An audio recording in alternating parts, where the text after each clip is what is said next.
a moment and place your full attention here. What God has appointed across August 23, August 24, and August 25 will not unfold as one obvious event. And these are not three isolated dates in this message. They form one sequence. And the greatest danger is not that nothing happens, but that you expect the wrong kind of sign and walk past the first movement because it looks too quiet. What begins on the 23rd will not be understood correctly until you see why the 24th and 25th must follow it. An algorithm may have placed these words on your screen, but your attention made a decision when it stopped here. This is not decorative language built around an ordinary weekend. The 23rd carries one function, the 24th carries another, and the 25th closes a process that neither of the first two can finish alone.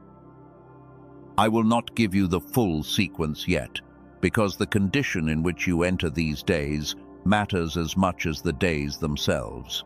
Over the last 72 hours, some of you have felt a change that is difficult to explain. You may have wanted more quiet, ended a conversation sooner than usual, or looked at a message and felt no need to answer immediately. You may have been surrounded by people while some deeper part of you remained alert and observant. That shift in attention matters because before a watchman recognizes movement on the horizon, the watchman first learns how to become still enough to see. Some of you have also been waking in the deep hours, often somewhere between 3 and 4, with a strange alertness in the middle of the silence. You may remember only a face, a doorway, a number, a sentence, or the feeling that something unfinished followed you back into waking. Then morning comes, and the weight in your body feels deeper than ordinary tiredness. Do not rush to explain it yet, because the first clue is hidden in what these experiences are changing about your attention. Chosen one, you have spent a long season interpreting silence as absence. You prayed, waited, kept showing up, and there were stretches when nothing outside you seemed to confirm what you carried inside. That can make even a strong spiritual warrior wonder whether the delay means something went wrong. But what if the stillness was not empty? And what if it was training you to recognize a quieter form of instruction before these 3 days arrive? This is where the identity of the watchman becomes important. A watchman does not make the sunrise happen and does not control what is approaching. The assignment is to remain awake enough to recognize movement before everyone else sees it, to guard what has been entrusted, and to respond at the right time. That is the spirit of Shamar in this message. You may have called some of your separation emptiness when part of it was training you to stand watch. So carry this first question with you. Why would 3 consecutive days need to function as one movement if everything were meant to arrive all at once? The answer is connected to preparation, recognition, and response. And if one of those is missing, a door can stand open while the person in front of it still does not know what to do. That is why I do not want you staring at the calendar with fear. I want you watching the order. That same principle will matter on August 23. Do not expect the first day to carry the whole answer.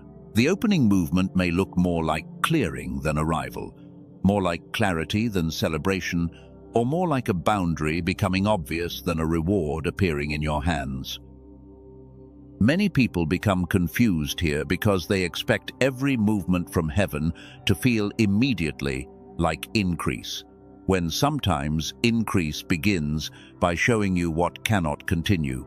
You may notice this first in a relationship or conversation. Someone may say something ordinary, yet you hear the pattern beneath the words more clearly than before, and the old urge to defend or over-explain does not rise with the same force. You do not need to create conflict or make an announcement. The sign is not drama. The sign is that your inner agreement with an old pattern is weakening. You expected pressure before a turning point, but instead you may feel detached from things that once controlled your reactions. That quiet, does not automatically mean movement has stopped. It may mean your attention is being cleared so you can hear the next instruction without interference. Watch what has been falling away without a fight, because that is the second clue, and it will matter when the calendar reaches the 23rd. There is a reason Scripture speaks about vision having an appointed time. The principle is not frantic prediction, but the meeting of timing and readiness. A promise can have a season while the person carrying it still needs discernment to recognize what that season is asking for. That is why these 3 days are useless if they only make you excited. They must make you attentive.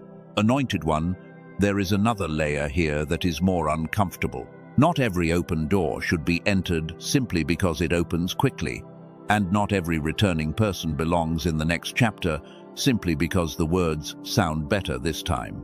Not every sudden offer deserves your yes simply because it arrives near a moment you have been calling breakthrough. One of the central questions of August 23, 24, and 25 is not only what opens, but what may arrive wearing the appearance of what you have been waiting for. Hold that thought without trying to solve it too early. The most convincing imitation will not present itself as something obviously destructive. It will look close enough to an old desire that an impatient version of you would accept it before asking what it costs your peace. It will make speed feel like confirmation and pressure feel like purpose. But the true door will not require you to abandon the discernment that this long season has built inside you. This is why the weight you have carried and the distance you have felt from noise do not automatically mean you are falling behind. Some of that season has forced you to slow your reactions and observe longer, and in the process you began seeing patterns you once excused. You are learning the difference between peace and emotional shutdown, between a clean boundary and a reaction, between an invitation that brings clarity and one that only activates an old wound. That distinction will become critical on August 24. The spiritual warrior in you has been learning that strength is not always loud. Sometimes strength is a delayed answer, a decision allowed to mature, or the willingness to let someone misunderstand your silence while you protect the clarity forming inside you. You were trained by the world to associate power with immediate action. This season has been teaching you the authority of accurate timing. Now watch what happens just before the window opens. Something familiar may try to regain your attention through an old obligation, an old emotional pull, or a request that arrives with unusual urgency. Do not label it too quickly. Simply notice whether engaging with it makes you clearer or more scattered, more settled, or more desperate to act, because the middle day of this sequence will test that distinction more deeply than the first. Many of you have spent years being the person who senses the room before anyone speaks. You notice when the atmosphere changes, when the words sound correct but the intention feels different, and when a conversation turns before anyone acknowledges it. For a long time, that sensitivity made you question yourself because other people did not always confirm what you noticed. The assignment now is not to become suspicious of everyone. It is to become honest about what your discernment has repeatedly shown you. Here is the next piece I want you to keep close. What unfolds across August 23, 24, and 25 is not built around one dramatic external event that must look identical for everyone. The 3 stages can express themselves differently in different lives, which is why copying a sign carried by another person would only create more confusion. One person may receive clarity about a relationship, another about a stalled opportunity, another about a pattern that has followed the family for years. But the deeper movement will carry the same signature of increasing clarity. This is why the first sign can be missed so easily. People expect heaven to announce transition with volume, but some transitions begin when an old appetite loses its power. You hear the old trigger and it no longer commands the same reaction, or you look at the old door and realize you no longer need it to open. The first stage is not trying to impress you, it is revealing what has already started losing its grip. And once you recognize what has lost its grip, space opens for the more serious question. What deserves your yes when two doors appear to carry the same promise? The false door may use the vocabulary of an old desire and may seem to solve the pressure that made you weary. But if it requires you to rush past discernment, betray a boundary, or become the old version of yourself to keep it, appearance alone cannot be your evidence. For now, let this first truth settle. You are not entering August 23, 24, and 25 as someone waiting helplessly for something to happen to you. You are entering as a watchman, an anointed one, and a spiritual warrior who has been trained by silence to recognize patterns that noise once hid from you. The 3 days are connected, but your first instruction is simple. Do not rush to interpret what appears. Notice what becomes clear, and keep one question alive as we move forward. If the first day only opens the first lock, and the final day closes a process that began before you could see the whole picture, what happens in the middle that makes August 24 the hinge of the entire sequence? We cannot answer that until we look more closely at the signs your spirit, your attention, and your recent nights have been carrying. Once that pattern is visible, you will understand why the brightest looking door is not always the door you were prepared to enter. Chosen one. The first thing you need to understand is that the signs you have been noticing do not all mean what you first assumed they meant. The heaviness in your body, the need for silence, the sudden loss of interest in conversations that once pulled you in, and the strange alertness that comes before dawn can all look like proof that something is wrong. But in this message, they point in another direction. What looks like depletion can also be the moment your attention stops feeding what no longer belongs in the next season. A watchman learns this distinction before anything else. The body can be tired while the spirit becomes more precise, and the room can be loud while something inside you becomes unusually still. You may have noticed that you are speaking less but seeing more, explaining less but recognizing patterns faster. That is not a command to distrust everyone around you. It is an invitation to notice whether your inner world is becoming quieter enough to separate signal from noise. Some of you woke between 3 and 4 in the morning and did not know why your eyes opened. You did not need a dramatic dream for the moment to stay with you. Maybe there was only a name in your mind, a place you have not thought about for months, a number you have been seeing repeatedly, or a feeling that one chapter is reaching its limit. The unusual part is not simply that you woke up. The unusual part is what your attention keeps returning to after the moment has passed. This is the first micro sign I want you to hold. A spiritual warrior often expects preparation to feel powerful, but real preparation can feel strangely ordinary while it is happening.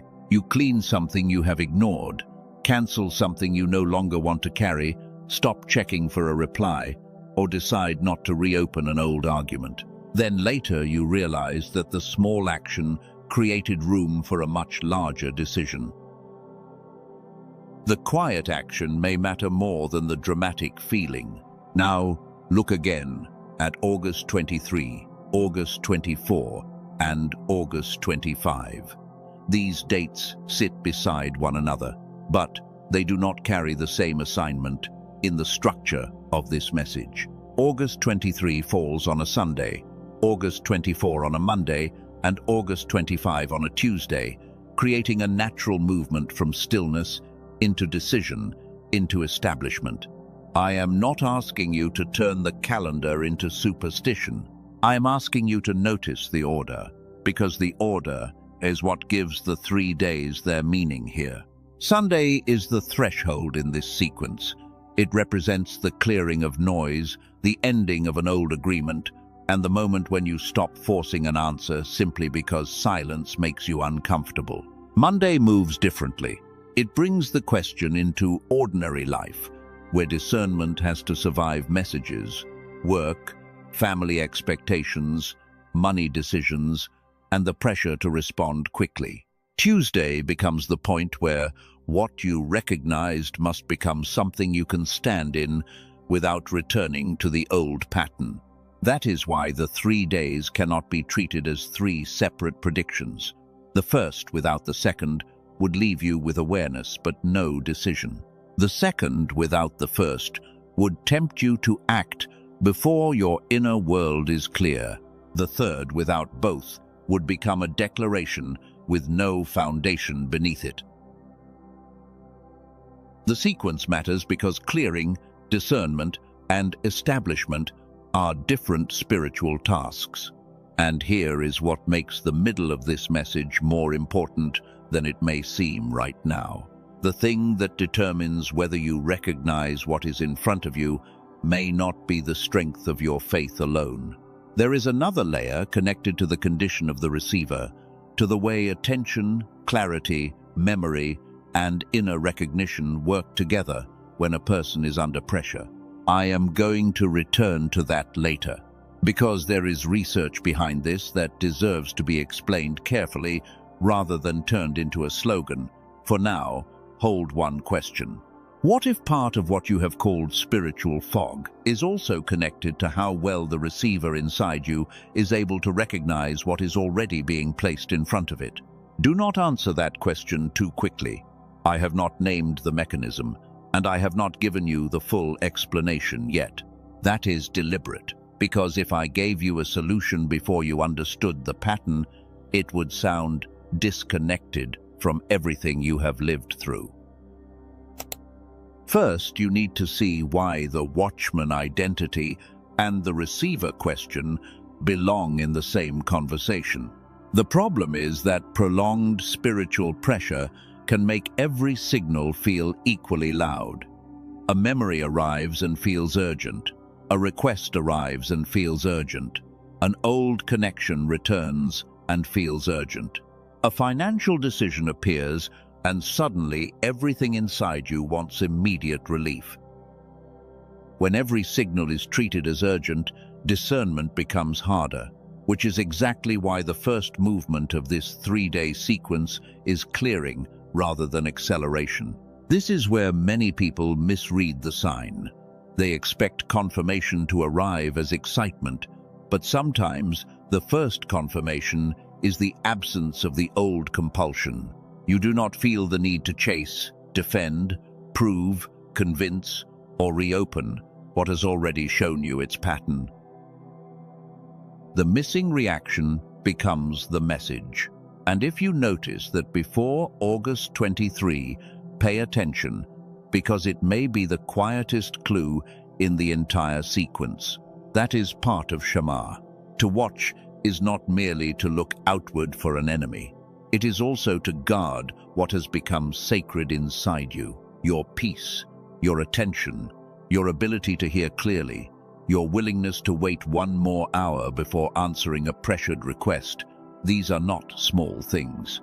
They form the interior gate through which every future yes and every future no must pass. And this is the second micro sign. Notice what happens when you delay a response that once would have been automatic. If your inner world becomes clearer as the pressure fades, that tells you something about the source of the urgency. If clarity grows when you become still, do not ignore that change. The truest door in this sequence will not need confusion to keep you moving toward it. August 23, therefore, begins with less spectacle than many people expect. It may bring a realization, a quiet release, an unexpected change in your desire, or the sudden ability to see an old pattern without defending it. For one person, it may concern a relationship. For another, it may concern a work decision, a conversation in the family, or a responsibility that has been carried too long. The surface can differ while the deeper function remains the same. August 24 is where that cleared space meets pressure.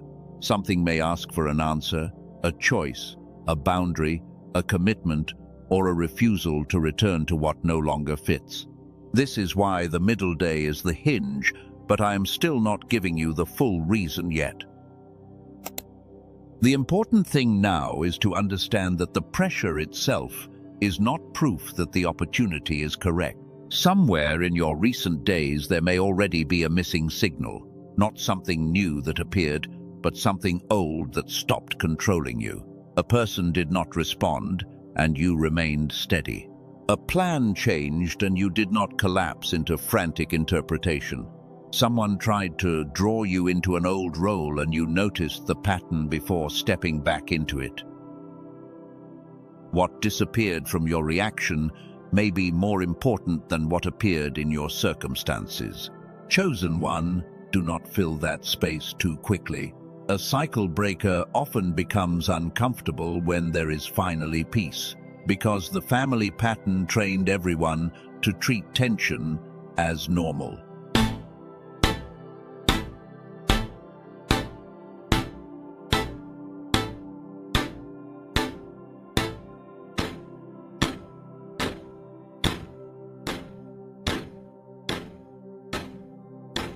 When conflict disappears, the old habit can go looking for another problem to solve.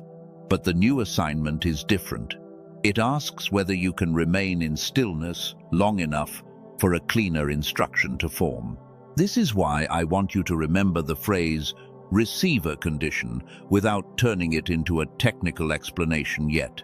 Later in this message, I will show you why clarity can be affected by more than desire, sincerity, or spiritual hunger.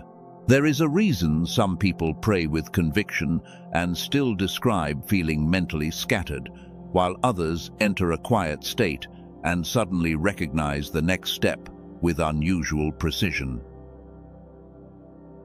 The answer will connect something deeply spiritual with something surprisingly physical. Before we go further, notice how the pieces are beginning to align. The early waking, the desire for quiet, the reduced need to explain yourself, the old reaction losing strength, and the growing sensitivity to pressure are not 5 separate messages in this framework.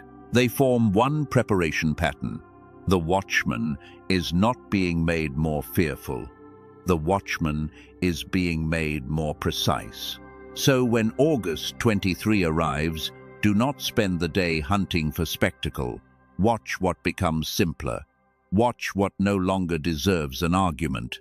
Watch which obligation suddenly reveals its real weight, and watch whether a familiar voice tries to pull you back into urgency just as your inner world becomes clearer. The first lock does not open with noise. It opens when you can finally tell the difference between what demands your attention and what actually deserves it. Then carry one final question into the next movement. If your spirit has been sensing correctly, but the receiver has been carrying too much noise to organize what it senses, what would change if that receiver could return to a clearer condition at the exact moment a decision appears? That question is not being answered here. It is being protected, because once the answer is opened, the entire meaning of the middle day changes. And that is where we are going next. We have identified the symptoms, the sequence, the missing reaction, and the hidden question underneath the calendar. Now we have to reframe what you thought the long delay meant, because if you keep reading preparation as punishment, you will misread the very process that made you ready to recognize the door. Chosen one, what if you have been reading the evidence backwards? What if the quiet season you called delay was not proof that the promise moved farther away, but proof that your old way of recognizing direction could no longer carry you into what comes next? You kept looking outside for movement while something more important was being rearranged inside your attention. And that is why the last season may have felt slower at the exact moment you were becoming more prepared. For a long time, you measured progress by visible confirmation. A conversation had to change. A door had to open. Someone had to recognize your value. Money had to move. Circumstances had to shift. Or an answer had to arrive in a form you could immediately name. When those things did not happen, part of you assumed nothing was happening at all. But a watchman cannot depend only on visible movement. A watchman is trained to recognize the difference between absence and preparation. There are seasons when the most important change is not what enters your life, but what loses authority over your decisions. That is the reframe you need before August 23, because otherwise you may mistake clearing for disappointment. Think about what has already changed. There was a time when one unanswered message could occupy your mind for hours. One strange tone in someone's voice could make you replay an entire conversation. One delayed opportunity could send you searching for signs that you had made a mistake. But lately, even if the old reaction still visits, it does not always stay as long. That matters more than you realize. The old version of you needed external movement before inner peace could return. The version being formed now is learning to keep clarity even before circumstances explain themselves. And once that begins, delay stops functioning as punishment and starts revealing what it was teaching you. This is where I want to return to a question I asked you to hold earlier. What if part of what you have called spiritual fog is connected to the condition of the receiver itself? I have not forgotten that question, and I am not closing it yet. In fact, what comes next will make that question more important, because the answer is not simply spiritual, and it is not simply physical. Before we reach that bridge, you need to understand why the question matters. Imagine two people standing in front of the same opportunity. Both have prayed. Both believe they are ready. Both see the same facts. Yet one notices the hidden pressure inside the offer, while the other notices only the relief it seems to promise. The difference is not always courage. It is not always intelligence. It is not always who loves God more. Sometimes the difference is whether a person can remain clear enough under pressure to notice the pattern beneath the appearance. That is why discernment is not only about receiving more information, it is also about what happens inside you when information arrives. Chosen one, this changes the way you read the last months. You may have thought heaven was withholding answers when some of the season was teaching you not to answer everything immediately. You may have thought you were being forgotten when your dependence on constant reassurance was slowly being exposed. You may have called the silence rejection when it was forcing you to hear how often fear had been speaking in the voice of urgency. That does not mean every delay is sacred. It does not mean every closed door carries a hidden message. It means you do not have to interpret every pause as evidence against yourself. Sometimes the most useful question is not why has nothing happened, but what can I see now that I could not see when I was desperate for something to happen? That question is going to protect you on August 23. The first day in this sequence is easy to misunderstand because people naturally expect a prophetic date to announce itself with something dramatic. They expect an obvious message, an unexpected call, a sudden financial change, or an event so unusual that no interpretation is required. But the first movement may be almost the opposite. The most important thing that happens on the 23rd may be something you do not do. You do not reply from irritation. You do not reopen the door because loneliness appeared for 1 hour.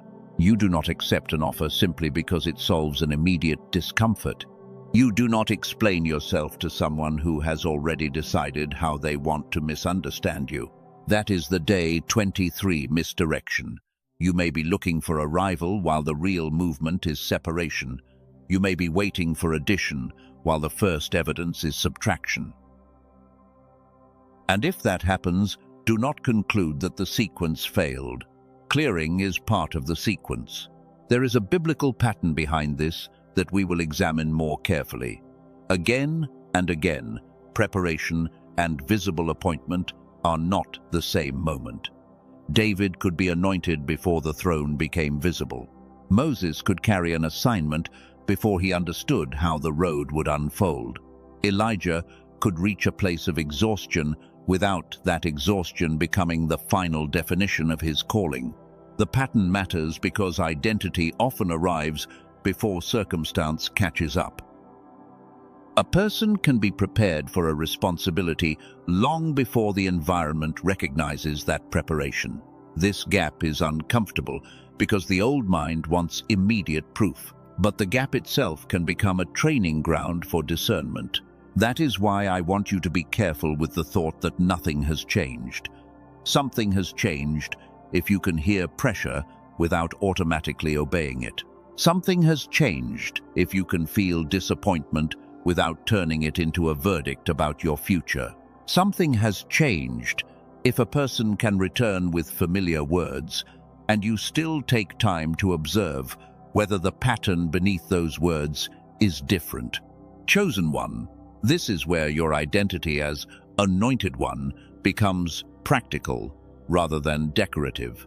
Anointing is not permission to call every desire divine. It demands greater responsibility for what you agree with. The more important the next season becomes, the less you can afford to confuse intensity with instruction. And here is the part many people miss entirely. The counterfeit does not need to look evil. If it looked obviously destructive, discernment would require almost nothing. The more difficult test is something that resembles an answered prayer closely enough to awaken the version of you that is tired of waiting. Imagine an old connection returning with better language, but the same pressure. Imagine an opportunity that promises speed, but immediately demands that you violate a boundary you worked hard to establish. Imagine an invitation that sounds like recognition, but requires you to become smaller in order to keep it. The appearance can be attractive, while the internal pattern remains familiar. This is why August 23 is not simply about what opens. It is about what becomes visible once urgency loses control of your interpretation. When the old emotional pressure becomes quieter, details appear that were always present but difficult to notice. The wording, the timing, the way your body becomes tense when you imagine saying yes, the way your thoughts become scattered when you start bargaining with what you already know. Do not turn those observations into fear. Use them as information. A watchman does not panic at every movement on the horizon. A watchman watches long enough to identify what kind of movement it is. That patience is part of the authority you are being asked to carry. Now, we reach the first retention point I warned you about. There is one mistake powerful, spiritually sensitive people make when the waiting season finally begins to change. They assume that because they survived the delay, they are now immune to rushing. But the end of a long wait can make a person more vulnerable to the wrong door, not less, because relief itself can become persuasive. Think about that carefully. When you have been thirsty for a long time, the first water offered can feel like the right water. When you have felt unseen for a long time, the first strong recognition can feel like destiny. When you have carried financial pressure for months, the first fast opportunity can feel like provision before you have examined its cost. That is why the real test may not come during the empty season. It may come when something finally appears. The question becomes whether you can remain the same discerning person when the thing in front of you looks like the answer you wanted. This is also why your recent calm matters. The silence has been teaching you how your inner world feels when it is not being pulled in 5 directions. You are learning the texture of clarity. Once you know that texture, you can recognize when an opportunity requires you to abandon it. And this brings us back to the receiver question again. If discernment depends partly on your ability to remain clear when information arrives, then understanding the condition of attention becomes more important than simply collecting more signs. Later, I'm going to show you why this idea has an unexpected parallel in research about how different parts of the brain cooperate during perception, decision, and creative insight. I am not using that research to replace faith. I am not saying that a laboratory can measure the voice of God or prove a spiritual assignment. The connection is more specific than that. It concerns what happens when a person has access to a more integrated form of attention instead of operating from a fragmented, overloaded state. That distinction matters because the language of this community often talks about frequency, gamma states, intuition, alignment, and heightened awareness. Those words can point toward experiences people recognize, but words alone do not explain the mechanism behind mental clarity. Later, we will separate the vocabulary from the mechanism because they are not the same thing. And when we do, something you may remember from childhood will suddenly become relevant. There was likely a period when your mind moved differently. You learned quickly, imagined freely, connected ideas without forcing them, and could become absorbed in something without constantly measuring whether it was productive. Then life became louder, more structured, more fragmented, and attention became something everyone wanted a piece of. Do not rush past that memory. It will matter when the scientific bridge opens fully. There is an authority point connected to the relationship between different functions of the brain that will help explain why the word receiver has remained open since the beginning of this message. But before that authority arrives, the spiritual reframe has to be complete. You are not being asked to become more suspicious. You are being asked to become less automatic. You are not being asked to fear August 23. You are being asked to enter it without forcing the day to perform for you. If the first movement is clearing, let it clear. If a conversation reveals its old pattern, observe it without turning the moment into a battle. If an obligation suddenly feels heavier because you can finally see what it has been costing you, notice that. The watchman does not need to create a sign when the sign is already the change in perception. Then comes August 24, and this is where the pressure increases. The middle day is not important because the calendar itself has magical power. It is important within this sequence because this is the point where awareness has to become discernment under real conditions. Something understood in silence must survive contact with ordinary life. A decision made while everything is calm can feel simple. A decision made when someone is disappointed, when money is involved, when old affection returns, or when an opportunity has a deadline feels different. That is why the hinge is not merely about receiving information. It is about whether clarity remains clarity when something valuable appears to be at stake. And that is the fourth thing I want you to carry forward. There is an authority pattern coming that will explain why preparation so often precedes visible assignment. Scripture will give us one side of that pattern. The way attention and integrated perception work will give us another side. The surprise is not that these two languages are identical. The surprise is where they begin describing the same human problem from different directions. One language calls it discernment. Another asks how a person integrates information before making a decision. One language speaks about guarding the heart and renewing the mind. Another examines how different systems of attention, memory, pattern recognition, and creative association work together. They are not interchangeable, but the overlap creates a useful question. What happens when a sincere person receives a meaningful opportunity while mentally scattered, emotionally pressured, and desperate for relief? And what changes when that same person can approach the decision from a calmer and more integrated state? That is where the laboratory and the spiritual conversation are going to meet later in this message. Do not misunderstand what I am saying. A clearer mind does not make every intuition correct. A spiritual identity does not remove the need for evidence, patience, or practical judgment. The purpose of clarity is not to make you certain about everything.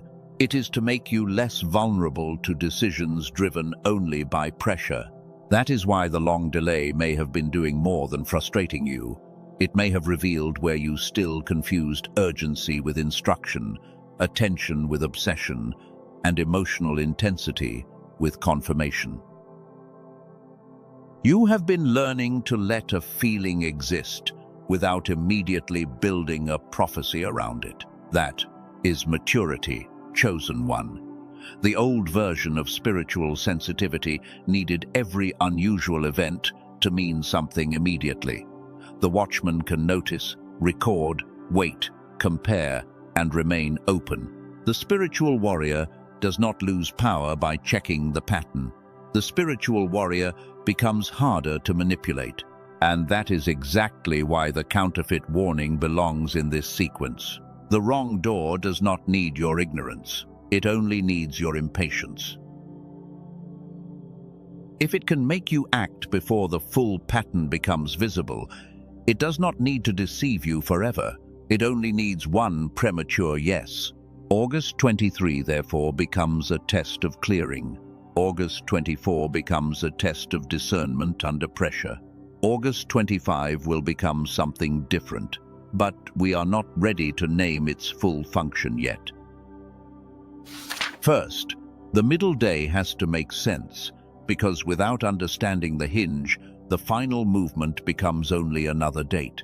So watch how the story is changing. At the beginning, you thought the question was what God scheduled for 3 days. Now the deeper question is, what kind of person must be present when those days arrive? That is not a smaller question. It is the question that determines whether any open door is recognized accurately. The answer will not be more striving. It will not be forcing yourself to become hyper-alert or searching every number, dream, message, and coincidence for hidden instructions. The next step is the opposite. We are going to reduce the noise, examine the authority pattern, and understand why preparation often looks like loss before it looks like readiness. And once that pattern is clear, I will return again to the receiver question. I will show you why the idea of integrated attention matters, why childhood clarity becomes part of the discussion, and why the scientific language must be handled carefully rather than used as a spiritual shortcut. That is the bridge ahead. For now, remember the one sentence that changes the way you read everything behind you. The delay did not automatically mean you were denied. The silence did not automatically mean you were abandoned. And the lack of visible movement did not automatically mean nothing was being prepared. You may have been learning how not to surrender your clarity the moment something attractive appears. You may have been learning how to remain still when urgency tries to make the decision for you.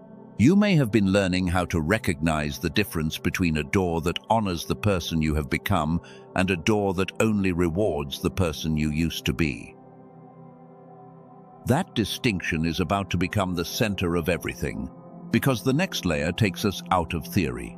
We are going to look at the old pattern of preparation before assignment, at why the strongest biblical examples were not rushed directly from calling into fulfillment, and at the surprising point where that ancient pattern meets a modern question about the human mind. Once those two lines begin to cross, the receiver question will no longer sound abstract, and when that happens, August 24 will finally begin to reveal why it sits at the hinge of the sequence. Not because the date possesses power by itself, but because the middle movement is where clarity must become a decision. The first day can show you what no longer belongs. The second asks whether you can choose without returning to the pattern that kept you there. Hold the open loop. Hold the receiver question.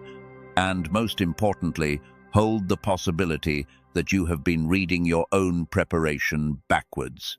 What felt like the season that slowed you down may have been the season that taught you how not to be rushed when the right decision finally stands in front of you. Chosen one. Now we come to the pattern underneath everything we have discussed. Preparation often becomes visible only after the assignment begins, which is why people can mistake a forming season for a wasted one. Scripture repeatedly shows identity arriving before circumstances agree with that identity. The visible door comes later, but the inner formation starts first. Think about David. He was anointed before he was enthroned, and the oil did not remove the wilderness between calling and fulfillment. Hidden battles and long stretches of silence stood between identity and visible position. The absence of a throne did not cancel the anointing. Moses carries another side of the pattern. Before his assignment became public, there was distance and obscurity, a period in which his future looked disconnected from his past. He had to step outside the identity Egypt had given him before he could carry a different authority. Sometimes separation is not the destination.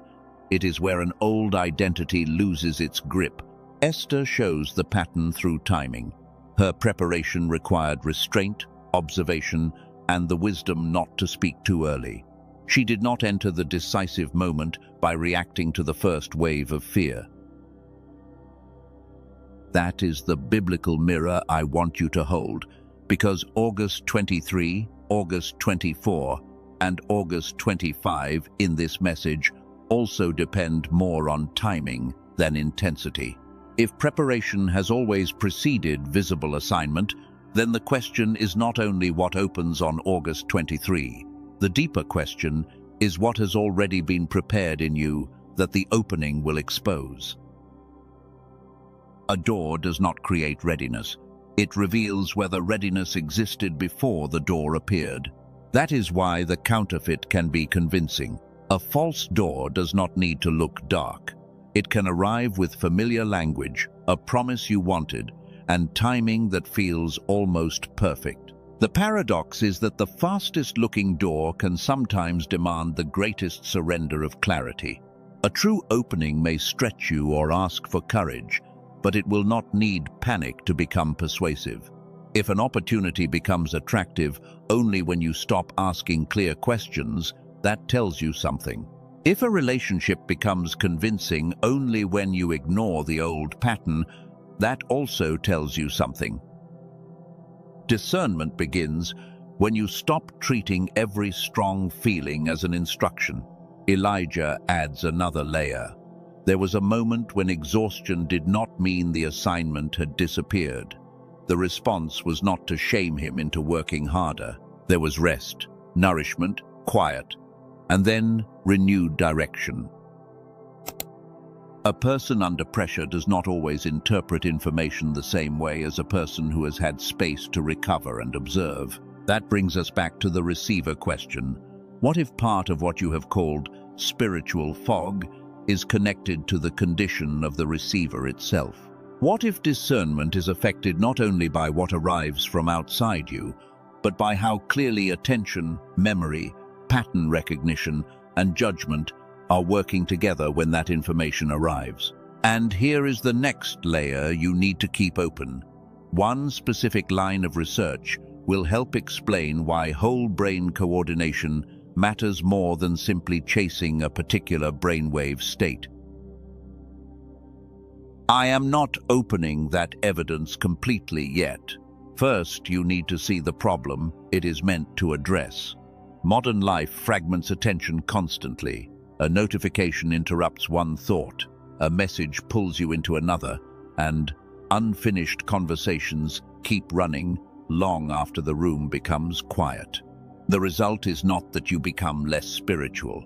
The result is that sustained clarity becomes harder to protect. Some of you remember being different as a child.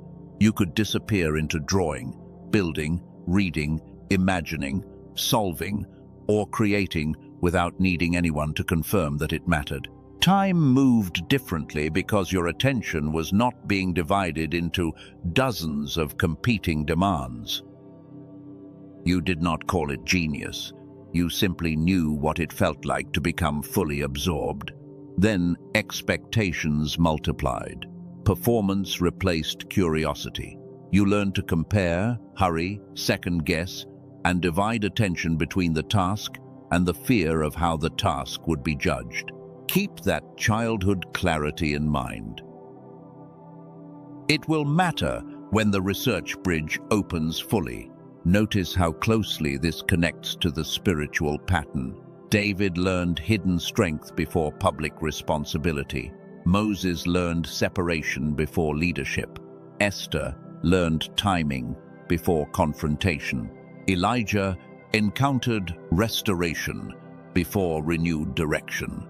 None of them was strengthened by becoming more frantic. The pattern is not hurry.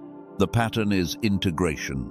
Identity, timing, perception, and action have to meet at the same point.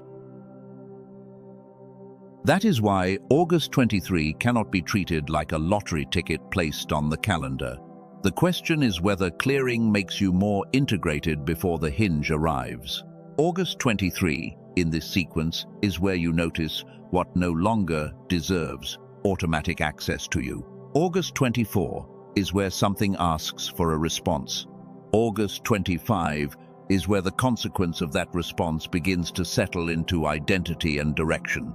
The days connect because awareness without decision stays incomplete, and decision without establishment can be reversed under pressure. There is one reason August 24 becomes the hinge, and it is not because the date itself carries magical power. It is because the middle movement is where two interpretations can look equally believable for a short period of time. The person who has not learned to recognize pressure can mistake the counterfeit for the answer.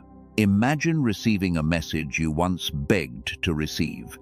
The words are softer, the apology sounds better, and the timing feels almost prophetic.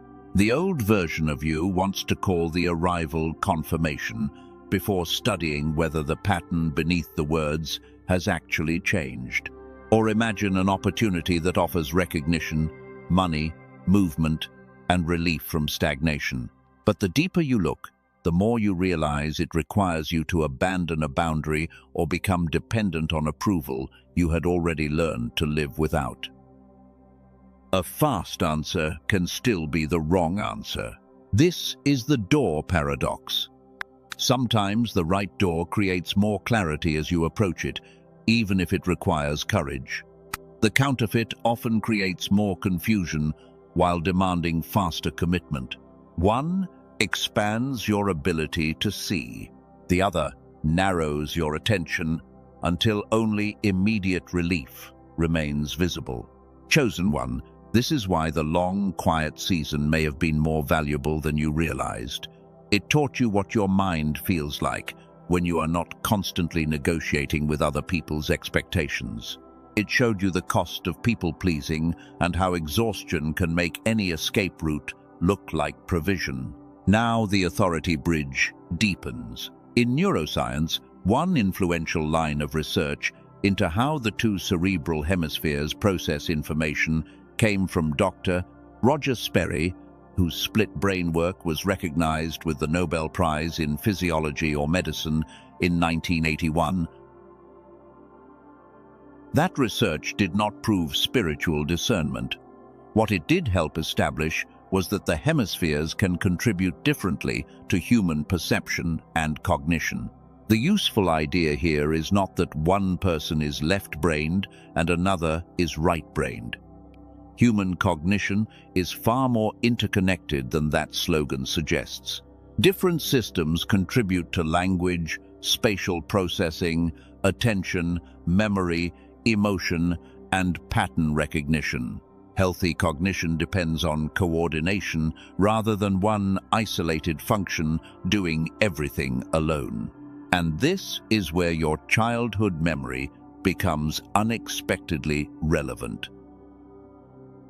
The research we are approaching raises a question about why so many people remember periods of fluid creativity and learning early in life, then describe adulthood as increasingly fragmented and mentally crowded.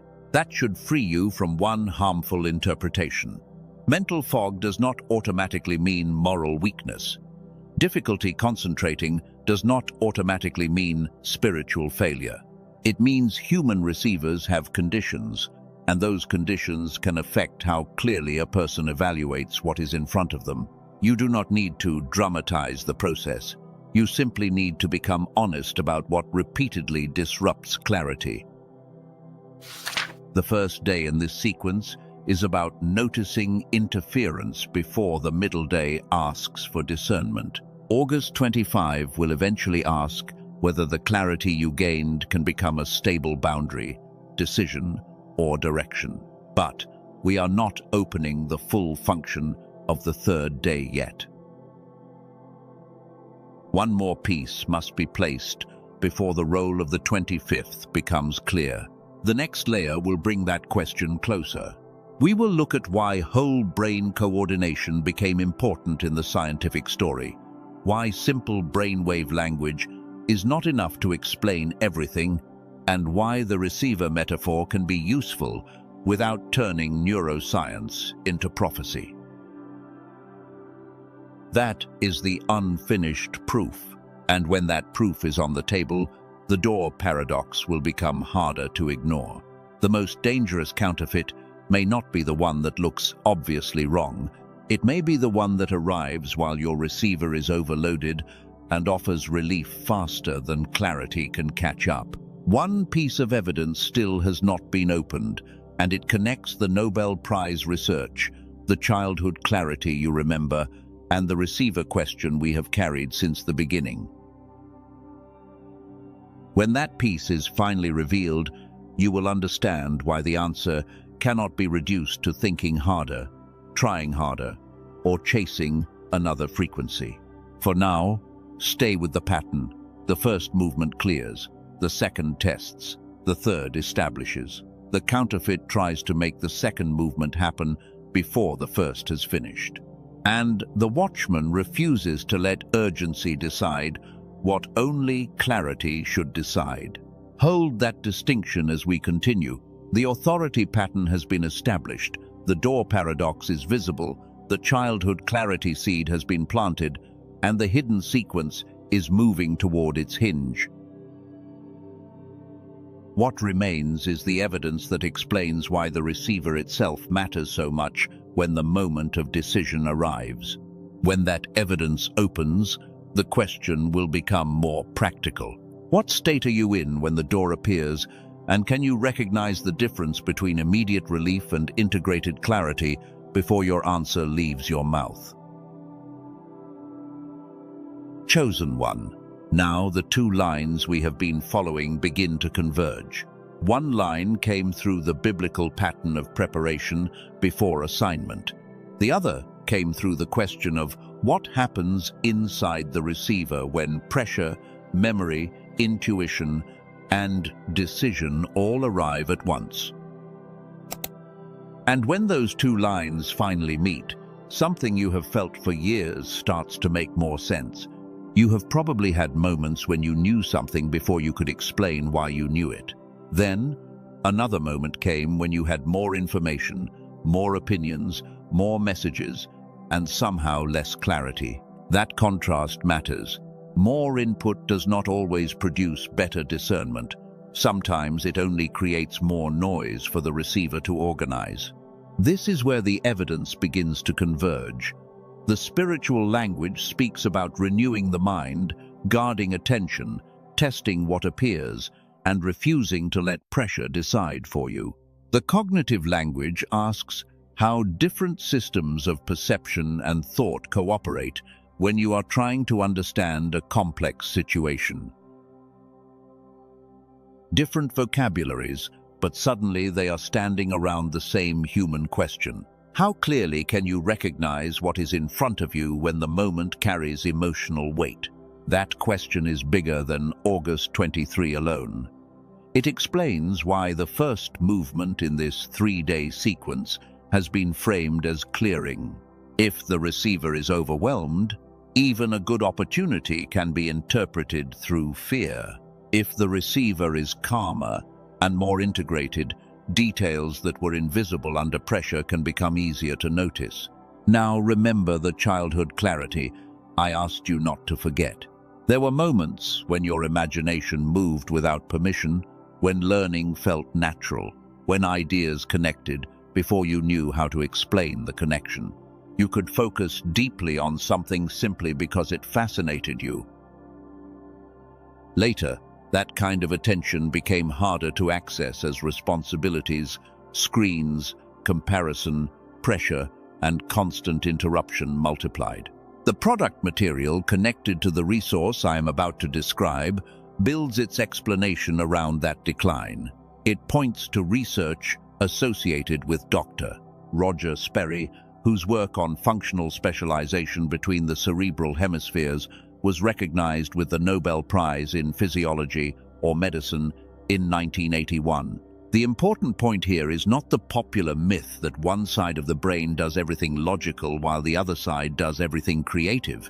Human cognition is far more connected than that.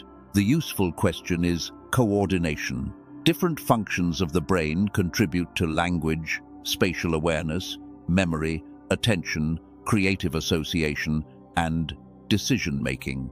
The product framework argues that when those systems operate in a more synchronized way, the person can experience a more integrated form of mental processing. And that brings the receiver question out of metaphor and into something much more practical. The material behind this method also cites a dramatic comparison between childhood creativity and adulthood. It presents the idea that very young children often demonstrate unusually high creative capacity, while only a tiny proportion of adults maintain comparable levels later in life. I want to be careful with what that means. It does not mean every child is literally a measured genius, and it does not mean one statistic can explain the entire complexity of human intelligence. The deeper idea is simpler. Many adults remember a version of themselves that felt more curious, fluid, imaginative, and mentally alive. Then life trained that openness into narrower routines. The question is whether some part of that integrated capacity can be supported again rather than treated as something permanently lost. And before I tell you what was built around that question, listen to two very different experiences described in the material, because the contrast between them is important. One woman from California had spent a long time trying to recover a sense of internal connection. She had used prayer, journaling, meditation, and other practices that were already familiar to her. She did not describe herself as someone without faith. The problem was that she could believe something spiritually and still feel mentally distant from what she believed. According to the account, after using the auditory method consistently, she described a clearer sense of internal connection and less of the fog that had made everything feel far away. Now compare that with a man from Texas whose problem was described in far more practical terms. He had responsibilities, decisions, and work demands constantly competing for his attention. What bothered him most was not lack of motivation, but the feeling that his mind was operating through a permanent layer of static. The account says that after using the method, what he noticed first was greater clarity in ordinary decisions and a stronger ability to stay with one line of thought. 2 lives, 2 pain points, and one question underneath both of them. What changed in the condition of the receiver? This is the Nobel Bridge I told you was coming. Dr. Roger Sperry belongs to the scientific foundation referenced by the product, but he is not the creator of what I am about to name. The system itself is presented by Dr. Daniel Barone, a neurologist in New York City, and it is built around what the product calls neural sync technology. The physical protocol is intentionally simple. You use headphones, close your eyes, relax, and listen to a targeted auditory sequence for 8 minutes. There is no requirement to repeat a mantra, write pages of affirmations, or spend 20 minutes forcing yourself into a particular breathing pattern. The product is presented as something that works through the listening protocol itself rather than through conscious effort. They call it the Genius Switch. The Genius Switch is a digital audio track built around an 8-minute targeted auditory sequence. According to the product material, the intended mechanism is whole brain activation through neural sync technology, with the goal of supporting greater synchronization between the two hemispheres rather than targeting only one narrow brainwave state. That distinction matters because many of you have already heard every promise connected to gamma tracks, binaural beats, frequency recordings, and brainwave audios. Some of you have even tried them and felt almost nothing. Here is the mechanism gap I asked you to watch for. The product does not position itself as another ordinary brainwave track. Its explanation is that brainwave approaches address only part of the picture, while the target here is coordination at the whole brain level. Whether you are comfortable with words like frequency, gamma, vibration, or entrainment is not the central issue. Those words belong to the wider conversation around altered attention and mental states, but the Genius Switch frames its own mechanism specifically as neural sync. That is why the 8-minute protocol is presented differently from meditation. You are not being asked to become better at concentrating before the method can help you concentrate. You are not being asked to master a difficult technique before you receive the benefit of the technique. You listen, you allow the sequence to run, then you return to your day. If you miss a day, the instructions do not treat that as failure. You return the next day and continue. You can use the audio alongside meditation or yoga if those practices already belong to your routine, but the product does not require them. That simplicity is important because the chosen one who has spent years forcing every breakthrough does not need one more ritual that becomes another burden. And this is where the identity gate appears. The Genius Switch is not for everyone.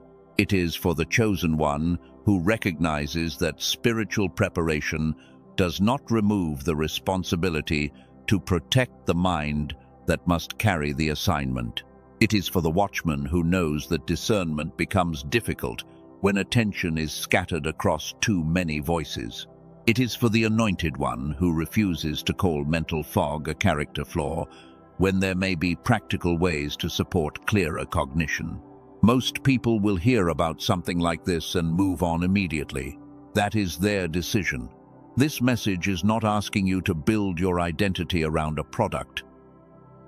It is asking you to decide whether a simple tool that supports the receiver belongs beside the spiritual formation you are already protecting. And notice the order. We did not begin with the resource. We began with your pattern. We talked about the delayed reaction, the false urgency, the counterfeit door, the childhood clarity, and the way the receiver behaves when pressure arrives. Only after the shape of the problem became clear did the tool have a place in the conversation. The accessibility of it is also part of the reason it deserves to be explained accurately. The product material compares specialized neurofeedback options that can cost hundreds of dollars for individual sessions and systems that can reach thousands of dollars for home use. It says, colleagues around the project considered the method valuable enough to justify a price around $500. That is not the access point being offered here. The listed price is $49. On the page connected below, the current access price described in the product material is $39. And that access includes the 8-minute audio itself with lifetime digital access after purchase. There are also 4 included bonuses. 1 is a guided visualization from a creator associated with the Calm app, built around money, love, health, and happiness. Another is a smart grocery shopping guide that identifies common foods associated in the material with brain fog and includes practical shopping shortcuts designed around stores such as Walmart, Costco, Target, Publix, Whole Foods, and Amazon. The third bonus is a classic manifestation book, more than 100 years old, presented as an early source behind many modern manifestation ideas. The fourth is a printable infographic built around 5 habits intended to support an ideal future. These are additions, not the mechanism itself. The core remains the 8-minute neural sync audio. The product material also states that access is covered by a full money-back guarantee. There is no need for me to invent a time window or add conditions that the material does not give. The central promise is straightforward. If you decide it is not right for you, the offer is presented with a refund guarantee, even if you have already used the audio. The material reports that 18,456 everyday Americans have used the system.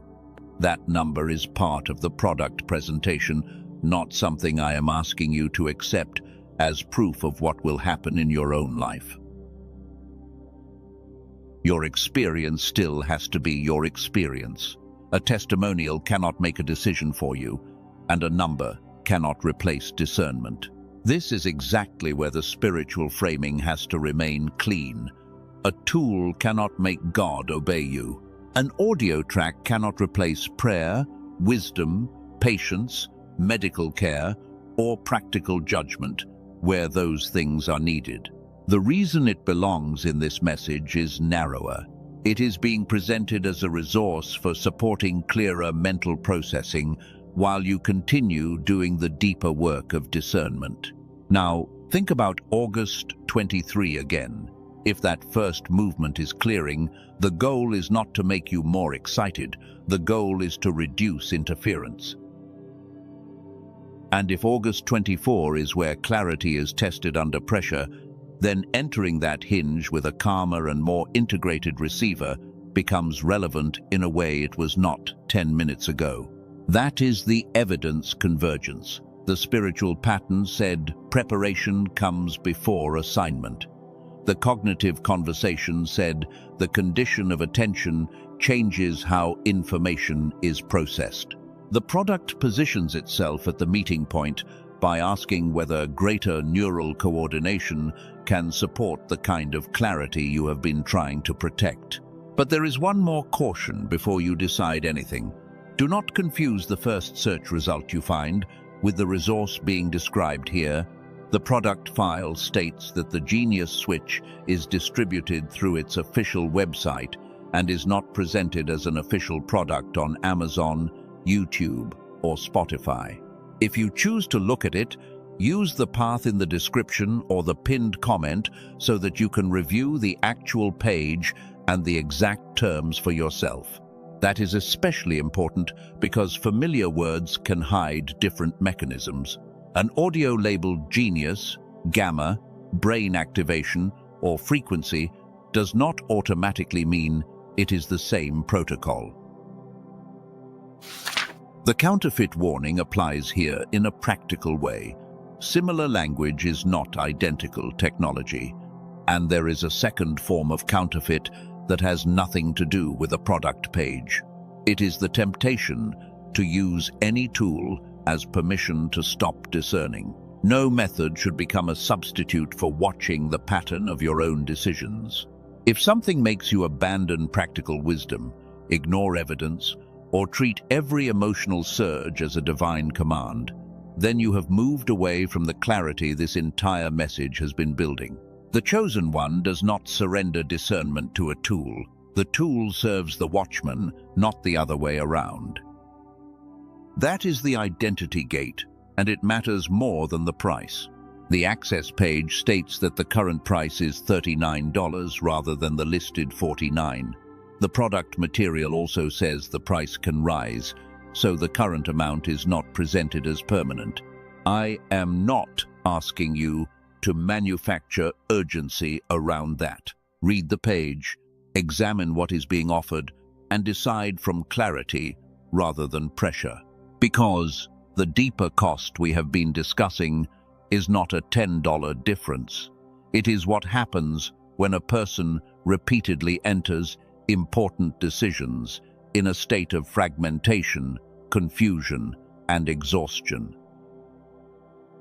If a resource genuinely helps you protect clearer attention, its value has to be measured by what that clarity supports in your actual life, not by hype around a calendar. The description and pinned comment contain the official path for those who want to examine the Genius Switch directly. You do not need to leave this message mentally just because the resource has now been named. In fact, the most important part of the calendar sequence is still ahead of us. Because remember what I told you, August 23 clears, August 24 becomes the hinge, August 25 establishes what survives the hinge. And we have still not exposed the hidden blocker that makes the middle day dangerous even for someone who already understands everything I have said. Knowing the mechanism does not automatically make you immune to the old pattern. Knowing that pressure can distort discernment does not mean pressure will stop appearing. The real test begins when something you genuinely want arrives at the same time as the need to decide. That is where the next movement goes. On August 23, the task is not to force a breakthrough. It is to identify what has been consuming attention that no longer deserves access. On August 24, the test becomes more direct because clarity must hold while something asks for a response. And the most dangerous moment may be the instant when relief and alignment look almost identical. There is one hidden blocker beneath that confusion, and it is not simply the enemy outside you. It is the old internal reflex that believes a long season of waiting means you must seize the first acceptable door before it disappears. That reflex can survive even after your discernment has become stronger. So carry the practical tool if it belongs to you. Use the official path below if you want to examine it, but do not mistake the tool for the revelation itself. The revelation is that the receiver matters, and the receiver must still choose. The next movement is where that choice becomes unavoidable. We are going to expose why a person can recognize a counterfeit clearly and still feel tempted to enter it, why August 24 becomes the pressure point of the entire sequence, and what must happen before August 25 can become a true sealing rather than another emotional declaration. That is the part the earlier signs were preparing you to face. You now have the scientific bridge. You have the two contrasting experiences. You know the resource, the mechanism it claims to use, the 8-minute protocol, the access structure, the guarantee, and the official path. But the deepest question remains untouched. What happens when the receiver becomes clearer, yet the old identity still reaches for the familiar door? That is where the hidden blocker lives, and that is where the sequence becomes confrontational.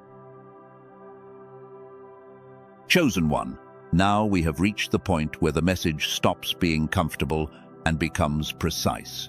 You already know that clarity matters. You already know that pressure can distort the way a person reads an opportunity. But knowing those things does not remove the deepest obstacle. The hidden blocker is not always outside you. Sometimes it is the version of you that learned to survive uncertainty by grabbing whatever ends the waiting fastest. That reflex can remain long after your discernment has grown.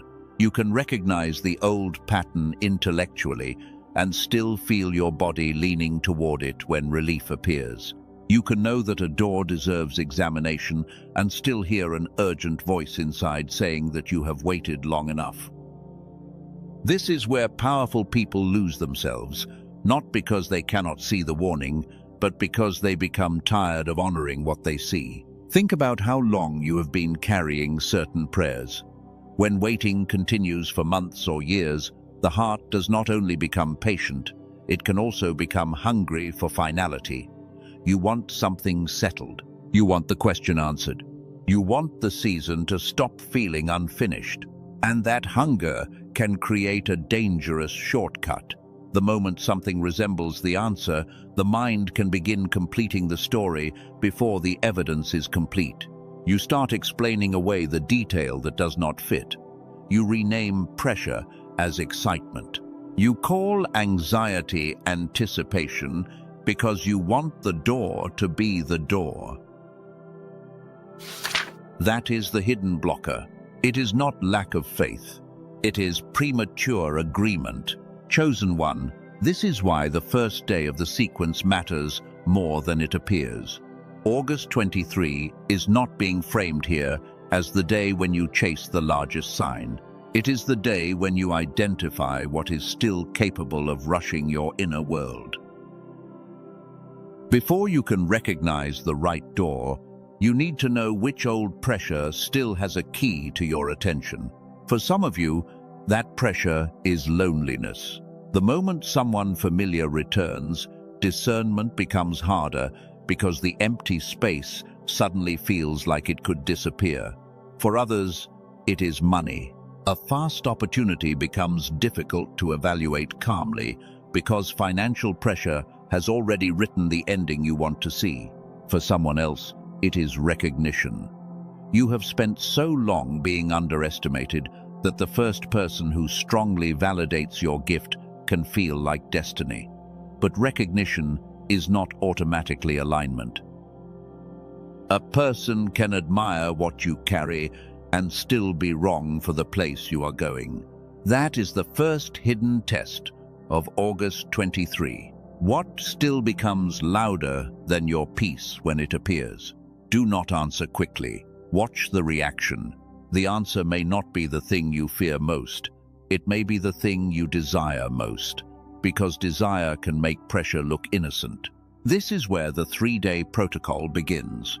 On Sunday, August 23, your assignment in this message is clearing, not prediction, not chasing signs, not forcing a manifestation. Clearing. You are creating enough internal space to see what has been competing for your attention before the hinge arrives. When you wake, do not begin the day by immediately feeding yourself noise. Give yourself 8 quiet minutes before the demands of the day begin to define your state. If you are using the resource described earlier, this is where its 8-minute listening protocol can fit naturally. Headphones, eyes closed, relaxed attention, then continue with your morning. If you are not using it, the spiritual assignment of the day remains the same. Protect the first minutes of your attention. After that, write down one question. What am I most afraid of losing if I stop forcing the next chapter? Do not write an essay. One sentence is enough. The answer may expose more than another hour of searching for signs. Maybe you are afraid of losing a person. Maybe you are afraid of missing an opportunity. Maybe you are afraid that if you stop pushing, nothing will happen. Maybe the deeper fear is that silence will prove the promise was only something you wanted to believe. Write what is true without trying to make it spiritual. That honesty is clearing. Then move through August 23 more slowly than your old pattern prefers. When something asks for an immediate emotional answer, notice it before you obey it. If a message activates you, read it once and allow space before responding when practical. If an opportunity appears, separate what is actually being offered from what your hope is adding to it. This is not a ritual for becoming passive. It is training in accurate response. A watchman can move quickly when clarity is present, but does not allow panic to impersonate clarity. During the afternoon, pay attention to one specific contrast. What gives you more internal space after you engage with it, and what makes your thinking narrower? A healthy decision can still be difficult, but difficulty and fragmentation are not the same thing. A challenging conversation can still leave you clearer. A counterfeit can offer immediate relief while making you less able to think.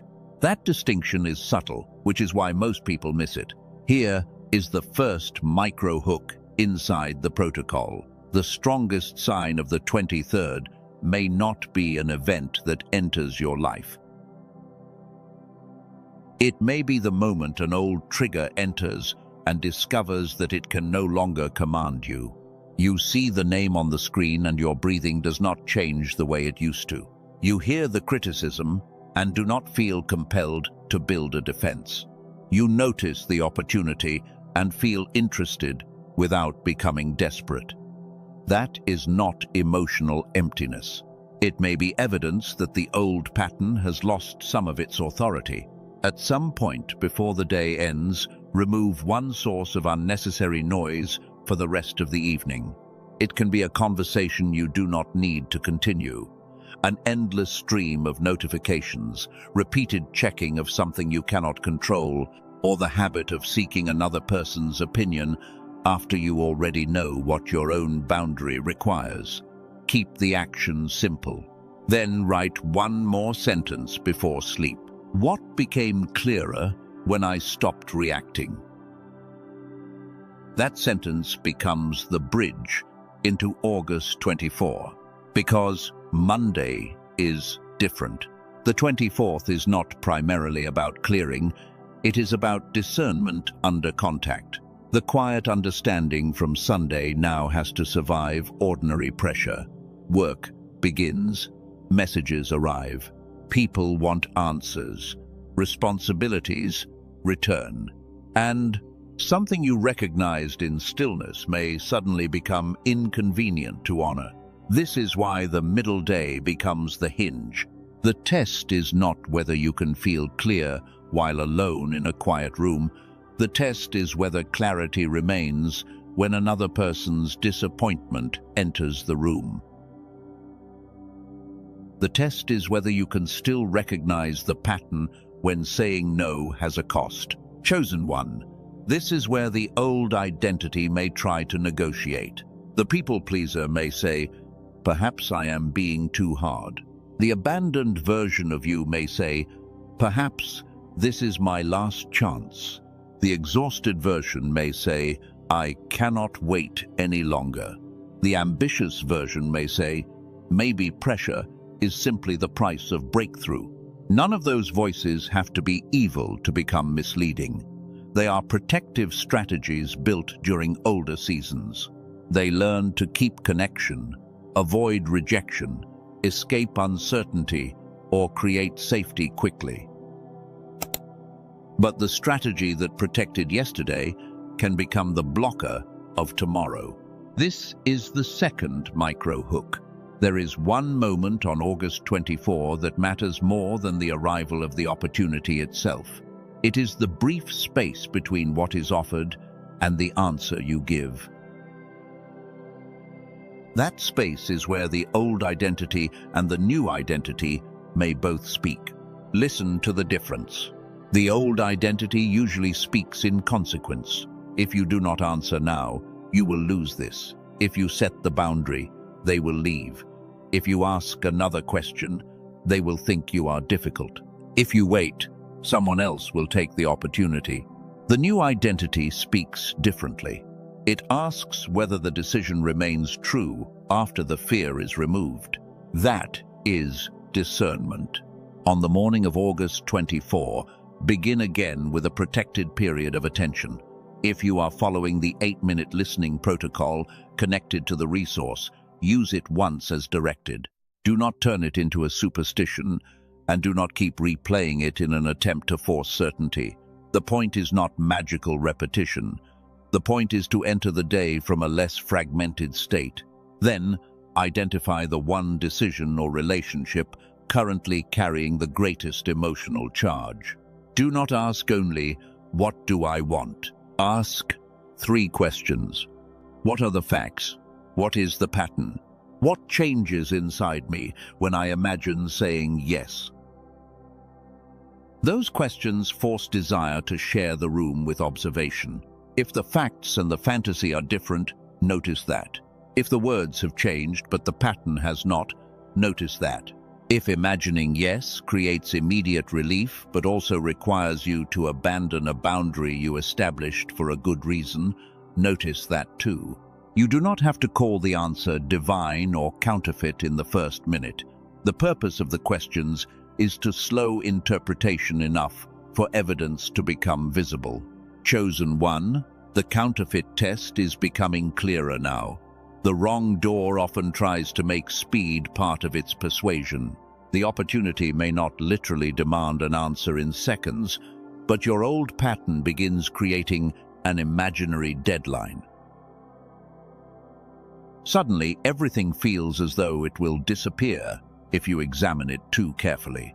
The right door can have real timing, real opportunities can have deadlines, real relationships can require decisions. But a legitimate deadline and emotional coercion are not the same thing. Ask whether the pressure comes from the facts or from your fear. That single distinction can expose the entire pattern. Suppose an opportunity has a genuine deadline on Tuesday. That is a fact. But if your mind adds, "This is the only chance I will ever receive, and if I miss it, my entire future collapses," that second sentence is not automatically a fact. It is interpretation. Suppose someone tells you they want to repair a relationship. That is information. But if your heart immediately adds, "This must mean every prayer has finally been answered," that conclusion still requires discernment. The watchman separates what happened from the story built around what happened. And here is the third micro hook. Somewhere during the 24th, a detail that looked insignificant may become the deciding detail. It may be a sentence someone repeats, a condition hidden inside an offer, a boundary they resist, or the way your clarity changes after one particular conversation. Do not overlook the small inconsistency, because the larger picture is attractive. In Scripture, major turns often depend on details that appear small before their meaning becomes visible. David did not become ready for responsibility because he suddenly learned courage in front of Goliath. There was already a pattern of faithfulness in obscurity. Esther did not discover restraint only when the crisis reached its peak. Her ability to observe timing had already been formed. The visible moment reveals the invisible training. August 24 functions the same way in this narrative. The hinge does not create discernment. It reveals whether the discernment formed during the quiet season is strong enough to survive desire. That is why the hidden blocker is not simply fear of failure. Sometimes it is fear of waiting one more day. You have already waited so long that one more pause can feel unbearable. But one more pause may be exactly what protects years of formation. A rushed yes can return you to a pattern that took months to recognize. This does not mean indecision is always wisdom. Endless hesitation can become its own hiding place. The question is whether you are delaying because you need clarity or delaying because you are afraid to act on clarity you already have. Those are different. A watchman learns both directions. There are moments when the brave response is wait. There are moments when the brave response is move. And August 24 is about knowing which one you are actually facing. At midday, take a brief inventory. Ask whether your mind has become clearer since the morning or more fragmented. Notice whether you have spent hours trying to convince yourself of something that felt obvious before other voices entered the picture. Sometimes, confusion is not evidence that you lack the answer. Sometimes it is evidence that too many people have been invited into it. Chosen one, guard the circle around the decision. You do not need 10 opinions. You do not need every friend to understand. You do not need to announce what you are considering before the decision has roots. The seed does not become stronger because more people dig it up to inspect it. There is another reason this matters. A generational cycle breaker often carries patterns that were normalized long before they had language for them. Over-explaining, accepting disrespect to preserve peace, making financial decisions from fear, returning to familiar relationships because familiarity feels safer than uncertainty. The breakthrough is not merely recognizing those patterns. The breakthrough is making one different decision when the pattern offers itself again. That is where generations turn, not in a slogan, in a choice. And this is the fourth micro hook. The decision that changes the pattern may look disappointingly small while you are making it. You may simply refuse to answer a pressured message until tomorrow. You may ask for the agreement in writing. You may decline to explain the same boundary for the fifth time. You may admit that a door you prayed for no longer fits the person you became while waiting. Nothing about that looks spectacular, but the old cycle depends on automatic reactions. Interrupt the reaction, and you interrupt the cycle. This is why August 24 is not about predicting one universal event for every chosen one. The external circumstances will vary. The internal structure is the point. Something asks for response, and the response reveals whether the old pattern still governs the gate. Now we can expose one more layer of the hidden blocker. Part of you may still believe that receiving a blessing means never disappointing anyone. That belief cannot survive where you are going. Some doors require a no to something else. Some new agreements require an old agreement to end. Some assignments require people who benefited from your lack of boundaries to experience your change as inconvenience. That does not automatically make them enemies, and their discomfort does not automatically mean you are wrong. This is where mature discernment refuses both extremes. You do not demonize everyone who disagrees with you. You also do not abandon your clarity simply because someone dislikes your decision. The watchman observes fruit, pattern, truth, and consequence without needing a villain in every story. By the evening of August 24, write one sentence again. What choice protects the clarity I received before pressure entered? Do not write what keeps everyone happy. Do not write what removes discomfort fastest. Write what protects clarity. Then sit with that sentence long enough to notice whether you immediately begin bargaining against it. The bargaining itself may expose the old identity that still fears the consequence of becoming different. This is the fifth micro hook, and it leads directly toward the final movement. What if the true sign that you are ready for August 25 is not that every doubt disappears? What if the sign is that doubt can remain present without being allowed to rewrite what has already become clear? That changes everything. The mature decision is not always accompanied by perfect emotional certainty. Sometimes your hands still shake. Sometimes part of you still grieves what the boundary costs. Sometimes saying no to the old door does not feel triumphant at all. You can feel sadness and still know. You can feel fear and still know. You can miss someone and still know. You can want the opportunity and still know that the conditions are wrong. That is why discernment cannot be reduced to emotion. And now the function of August 25 is beginning to come into view, although we will not complete it yet. The final day is not there to give you another round of analysis. It is where what survived the hinge begins to become established. The question moves from what do I see to what am I willing to stand in after I see it. But before we enter that final day, there is one crucial distinction. The enemy in this message does not need to manufacture a completely false future. The easier strategy is to invite you back into an old reaction at the exact moment a new future requires a different response. That is why the battlefield can look so ordinary. A text message, a contract, a phone call, a request, a familiar apology. A sudden offer, a decision nobody else will ever know, was difficult. The spiritual battle becomes visible in the quality of the response. And this is why the receiver matters. A scattered receiver searches for relief. A clearer receiver can tolerate the few extra moments required to separate fact from fear, pattern from promise, and urgency from instruction.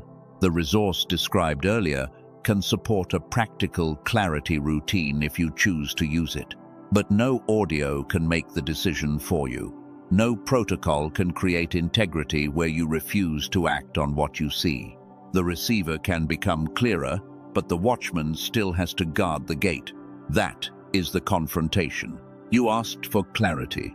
Now, clarity may ask something from you. It may ask you to stop calling a familiar pattern destiny. It may ask you to release the need to be chosen by someone you have already outgrown. It may ask you to admit that an opportunity is expensive in a way money cannot measure. It may ask you to stop waiting for another sign, because the pattern itself has become the sign. Chosen one, this is where the old identity loses its final argument. The old identity says that after everything you survived, you deserve immediate relief.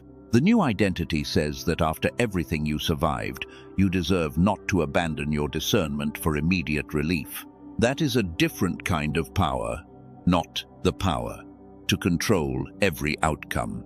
The power to refuse self-betrayal. On August 23, clear the gate. On August 24, test what approaches it. And as the second day closes, do not force the third movement before it is time. Let the decision settle. Let your nervous system come down from the pressure. Let the facts remain facts without reopening the argument every 20 minutes. Because August 25 is not designed, in this narrative, as another day for endless reconsideration. It is the day of establishment. But establishment only means something if what you establish survived the test of the hinge. That is where we are going next. We will finish the protocol, enter the 25th, and close the main open loop that has been alive since the beginning. We will answer why the 3 days had to come in this order, why the middle day carries the greatest pressure, and why the final movement is less about receiving something new than becoming unavailable to what you have finally outgrown. And there is one more connection waiting there. The receiver question has now been answered at the level of mechanism, but it has not yet been answered at the level of identity. A clearer mind is useful, but what does a clearer chosen one actually do differently when the old door comes back one last time? That answer belongs to August 25. And when it opens, the sequence that looked like 3 mysterious dates will finally reveal itself as one complete movement: clearing, discernment, establishment. Not 3 disconnected predictions, but one progression that forces the old identity to release the gate before the new identity can guard it. So do not rush past the hinge. The most important thing you may do on August 24 could be invisible to everyone around you. It may be one answer you do not send, one boundary you do not negotiate, one offer you examine carefully, or one old story you refuse to believe again. The world may call that nothing, but a cycle breaker understands that entire generations can turn on a decision small enough to fit inside a single quiet moment. And now that moment is approaching the seal. Chosen one, August 25, is where the sequence stops asking what you can recognize and begins asking what you are willing to establish. The first day cleared the gate, the second tested what approached it, and now the third asks whether the clarity that survived pressure can become a stable decision. You may still feel disappointment or concern about a boundary, but establishment does not mean emotion disappears. It means emotion no longer rewrites what became clear. On Tuesday morning, August 25, begin with protected attention before the demands of the day define your state. If you are following the 8-minute listening routine connected to the resource described earlier, use it once in the same simple way, then leave the tool in its proper place. A tool can support a clearer receiver, but it cannot choose your boundary or obey what your conscience has made clear. The responsibility of the watchman remains with the watchman. Then write one sentence. What became clear enough yesterday that I no longer need to put it back on trial today? That question is the first key of the 25th, because establishment begins when discernment is allowed to have consequences. For one person, the answer may concern a relationship, while for another it may concern money, work, or the end of over-explaining. And here is the first thing to watch closely. The final test may arrive disguised as a request to reconsider something that was already clear. It may sound reasonable, gentle, even caring. The question is whether new information has appeared, or whether old pressure has returned, wearing a softer voice. In the middle of August 25, do something deliberately ordinary. Walk, prepare a meal, clean a room, finish a practical task, or sit somewhere without feeding the decision with more commentary. Establishment needs contact with ordinary life. If clarity only survives inside a charged spiritual moment, it has not yet become part of how you live.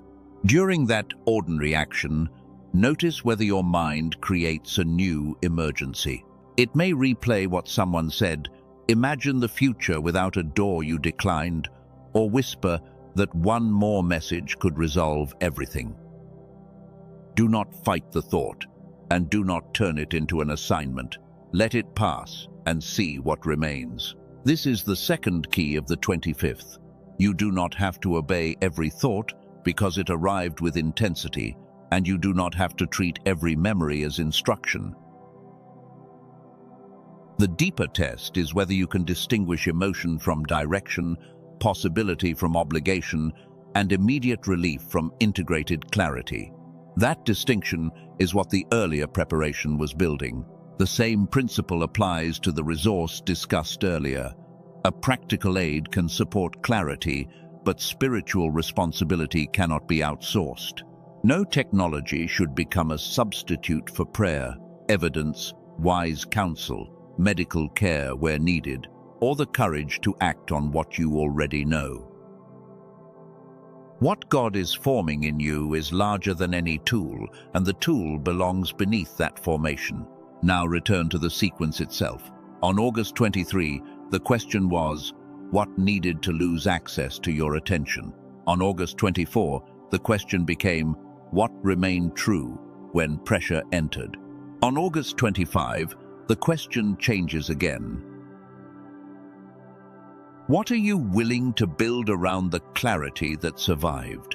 Generational patterns survive because familiar responses keep being repeated under pressure. The break happens when awareness becomes behavior.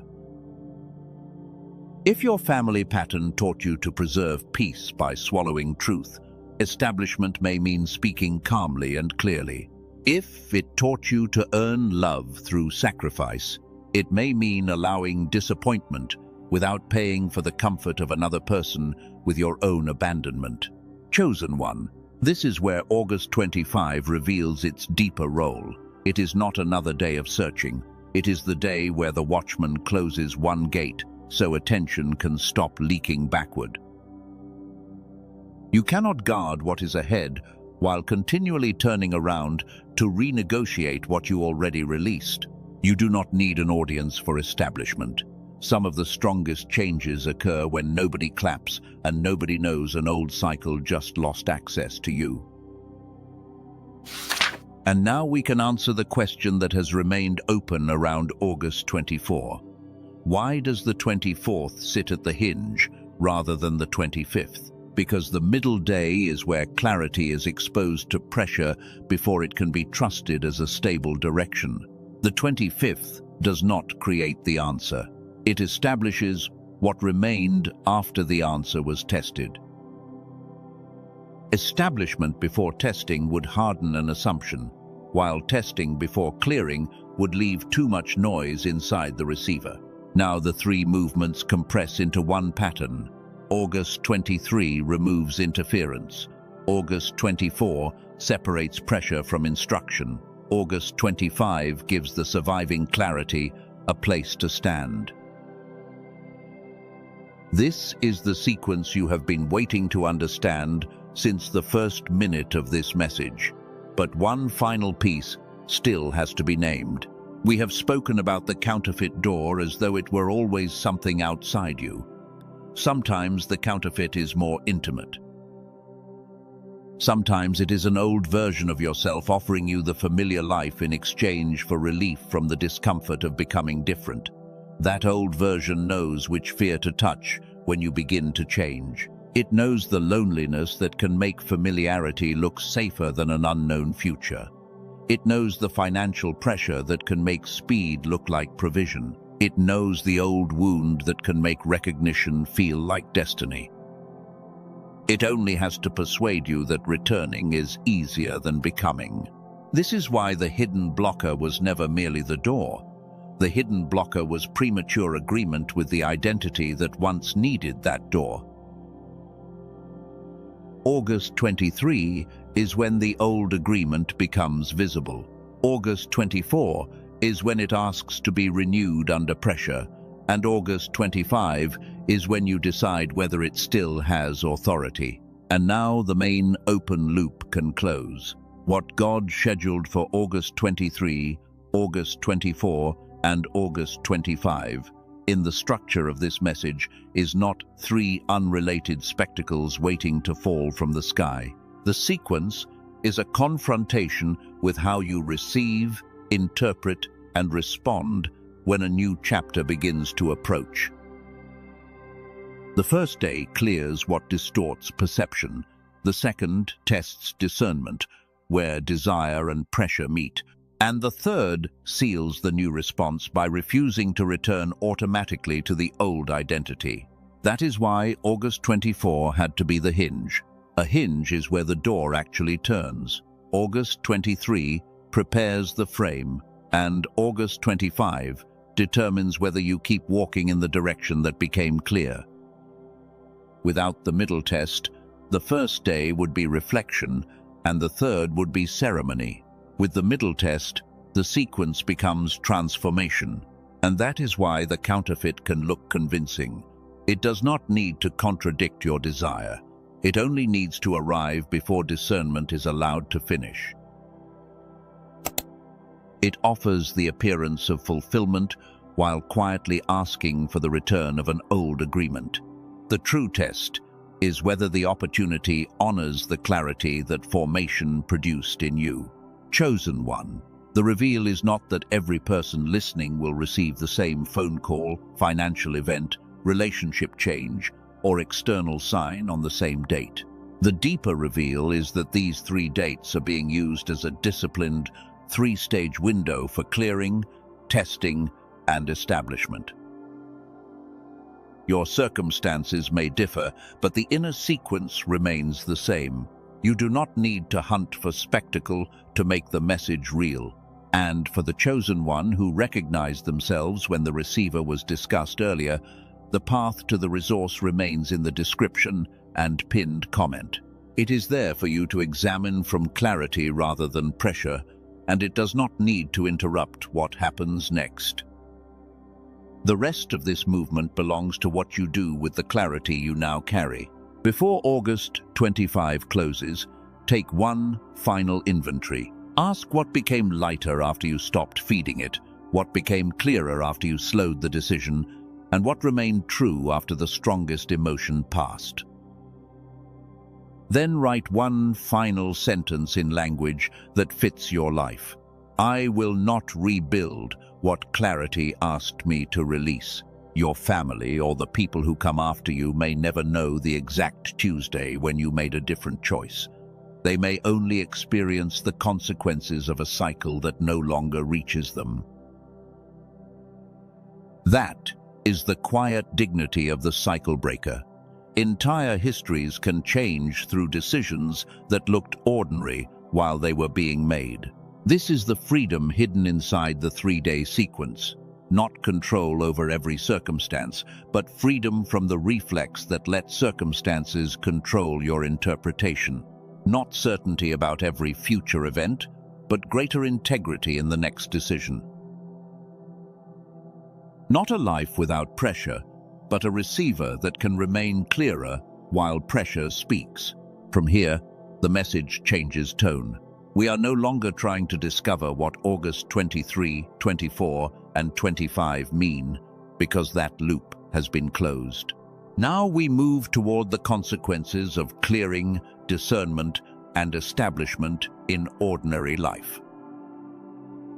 Relationships can become easier to read, decisions can become less crowded by fear, and old obligations can lose their automatic authority. The most important shift may be the one nobody else can see at first. You begin trusting the difference between peace and avoidance, between patience and paralysis, and between a difficult right decision and an easy, familiar one.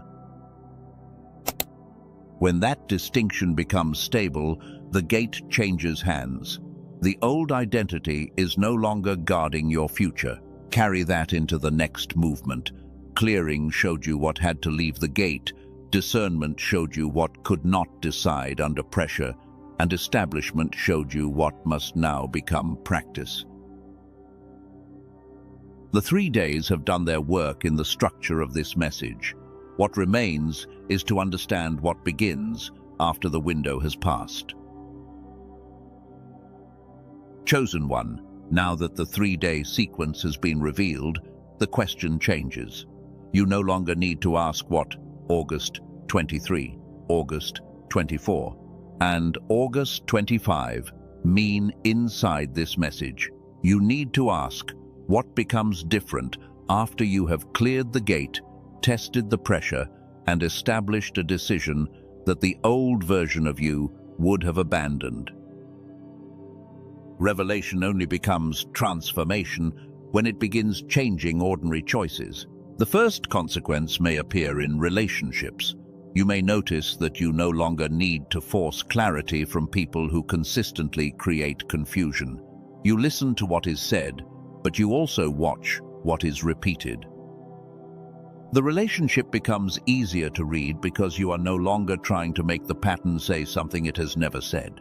This is the first micro-shift to watch. The confirmation after the window may not be a new person entering your life. It may be an old pattern losing its ability to pull you back into negotiation. That loss of pull matters because freedom often becomes visible first as reduced compulsion, not increased excitement. That is what establishment looks like in a relationship. It becomes pacing, boundaries, and the refusal to give immediate access simply because someone uses familiar language. The watchman does not become cold. The watchman becomes accurate. And here is the second micro hook. The first confirmation after August 25 may arrive as something almost disappointingly small. You may realize you went an entire morning without checking for a message. You may hear an old trigger and notice that your body did not organize the whole day around it. Chosen one, this is where the identity of cycle breaker moves from language into consequence.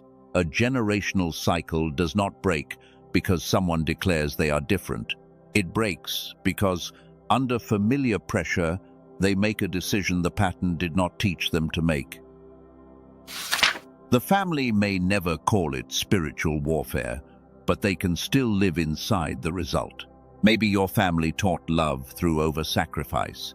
You watched people give until resentment replaced generosity, then call the exhaustion loyalty. Your break may look like helping without becoming responsible for another adult's entire life.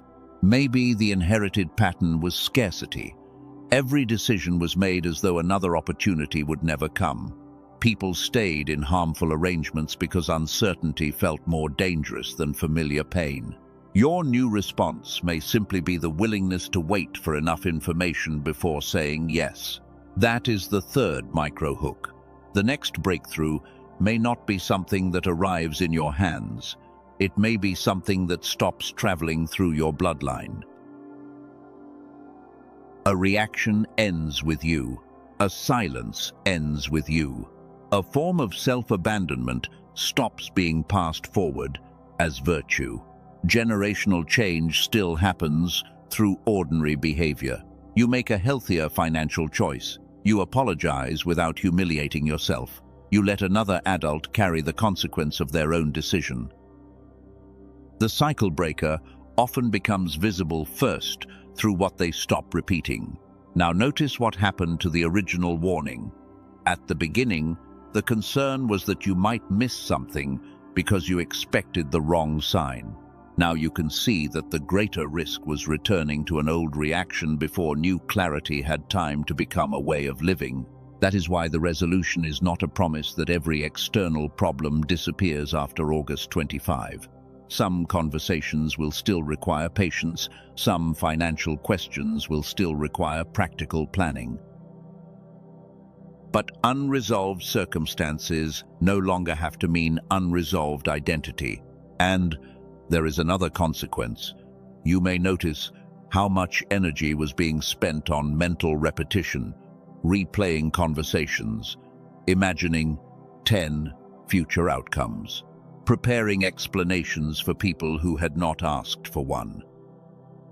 When that repetition decreases, reclaimed attention can feel like provision. This is where the receiver conversation returns one more time. If the practical resource described earlier speaks directly to a problem you recognize, the official path remains available in the description and pinned comment. You can examine the 8-minute neural sync routine without pressure and decide whether it belongs in your own clarity practice. You do not need to force a decision simply because the resource was mentioned. The principle is simple. Support the receiver, but do not worship the tool. Use practical help where it is useful, but keep discernment above convenience. The chosen one does not hand spiritual responsibility to technology. That is the fourth micro-hook. The resource is not the final answer in this story. The more important question is what you do with the clarity after every tool is put down and the room becomes quiet again. There will be a moment when nobody is speaking into your ear. No video, no friend, no advisor, just you and the consequence of the decision you made. That is where establishment becomes real. Maybe the decision was to end a cycle of returning. Maybe it was to ask for more information before committing.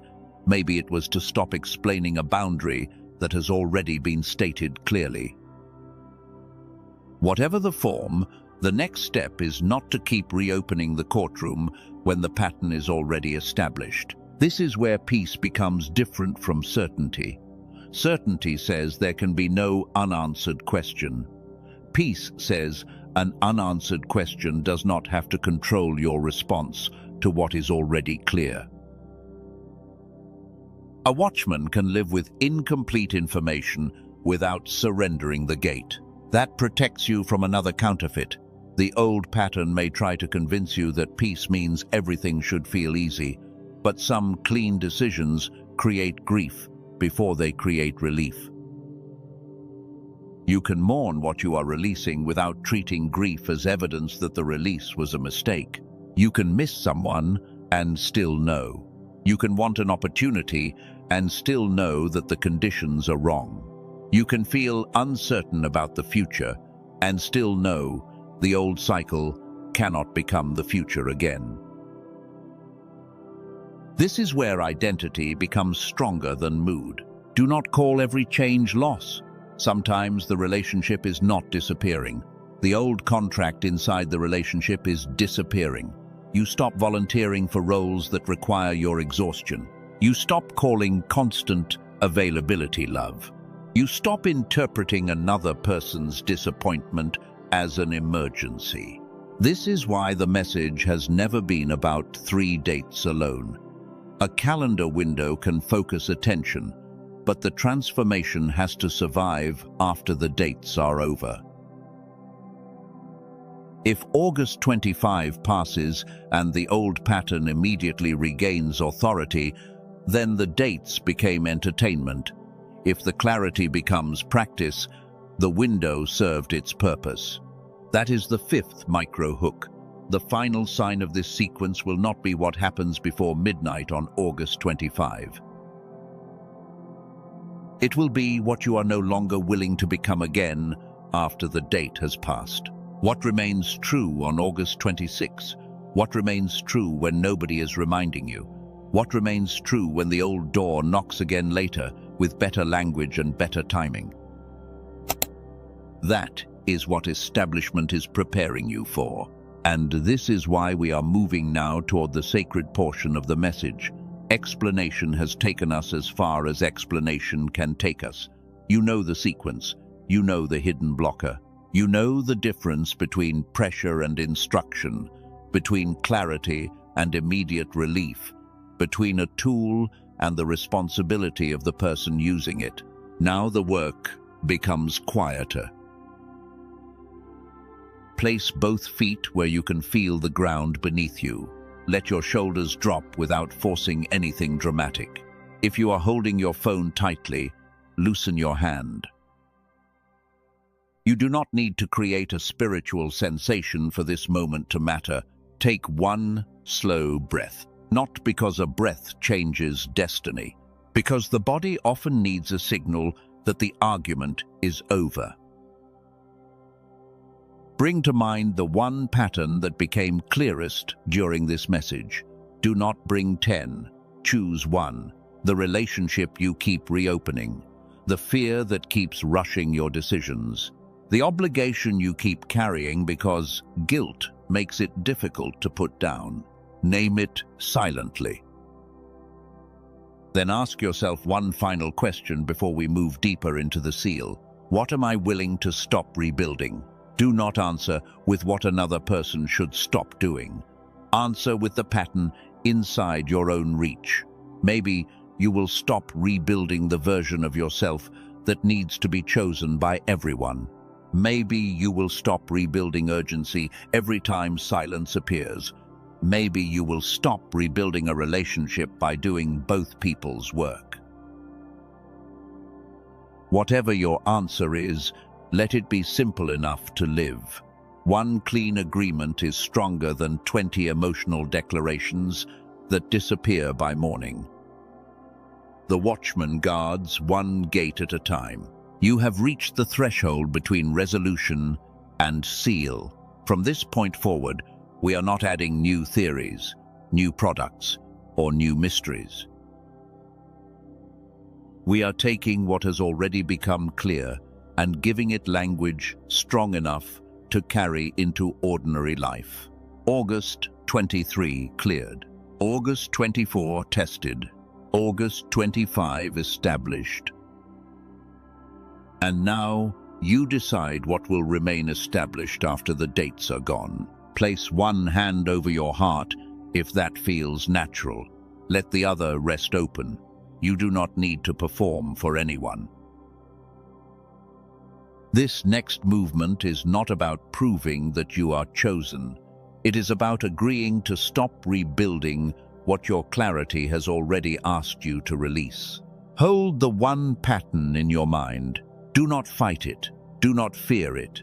Simply recognize that it no longer gets to write the next chapter automatically. Chosen one, you have reached the point where explanation must become agreement. The sequence has already been opened, the pressure point has already been exposed, and the old pattern has already been named. From here, you do not need another 100 signs. You need enough stillness to recognize what your own clarity has been saying without interruption. Place both feet firmly on the floor if you can. Let your jaw loosen, let your shoulders drop, and allow your hands to rest instead of gripping the moment. There is nothing you need to force yourself to feel. The purpose of this pause is not to manufacture an experience, but to stop feeding the noise long enough for the central truth to remain visible. Take one slow breath and notice the difference between silence and emptiness. Silence does not mean nothing is present. Sometimes, silence is simply what remains after urgency, is no longer controlling the room. And here is the first thing that may surprise you. The clearest confirmation of this entire sequence may be that you no longer need another confirmation before honoring what has already become clear. Bring to mind the one pattern you identified earlier. Do not bring every person, every disappointment, every financial concern, and every unanswered question into the same moment. Choose one pattern that repeatedly steals clarity from you. Maybe it is the need to be understood before you can move forward, the fear of disappointing someone, the urge to answer immediately, or the habit of reopening a door because loneliness makes the old room look warmer than it was. Do not condemn yourself for having learned that pattern. Many survival habits begin because at one point they helped you keep connection, avoid conflict, or create some sense of safety. But what protected an earlier version of you does not automatically deserve authority over the person you are becoming. The release begins when you can thank an old strategy for getting you through one season without allowing it to govern the next. Now, say this quietly in your own spirit. I release the belief that urgency must decide for me. I release the need to force an answer because waiting makes me uncomfortable. I release the idea that another person's disappointment automatically means I have done something wrong. I release the version of myself that keeps reopening what clarity has already closed. Do not rush through those words. Let each sentence land where it belongs. The sacred part of this moment is not the volume of the declaration. It is whether the declaration is honest enough to become behavior tomorrow morning. Chosen one, there is a threshold hidden inside release. Many people say they want peace while secretly keeping one emergency alive because the emergency gives them a reason not to move forward. Here is the second micro-shift of this seal. The thing you are being asked to release may not be the person or the opportunity itself. It may be the role you keep playing around it. You may be releasing the role of rescuer. You may be releasing the role of the person who always explains, always waits, always repairs, always accepts the smaller portion so everyone else can remain comfortable. You may be releasing the belief that your value is proven by how much confusion you can tolerate without leaving. That is why the cycle breaker identity matters now. A cycle is not broken when you understand where it came from. It is broken when the old invitation arrives and receives a new response. The moment can look ordinary, but the consequence can travel farther than you will ever see. Think about the family patterns that survive because nobody questions the script. Stay quiet so peace can be preserved. Give more so love can remain. Accept less because something is better than nothing. Move quickly because opportunities disappear.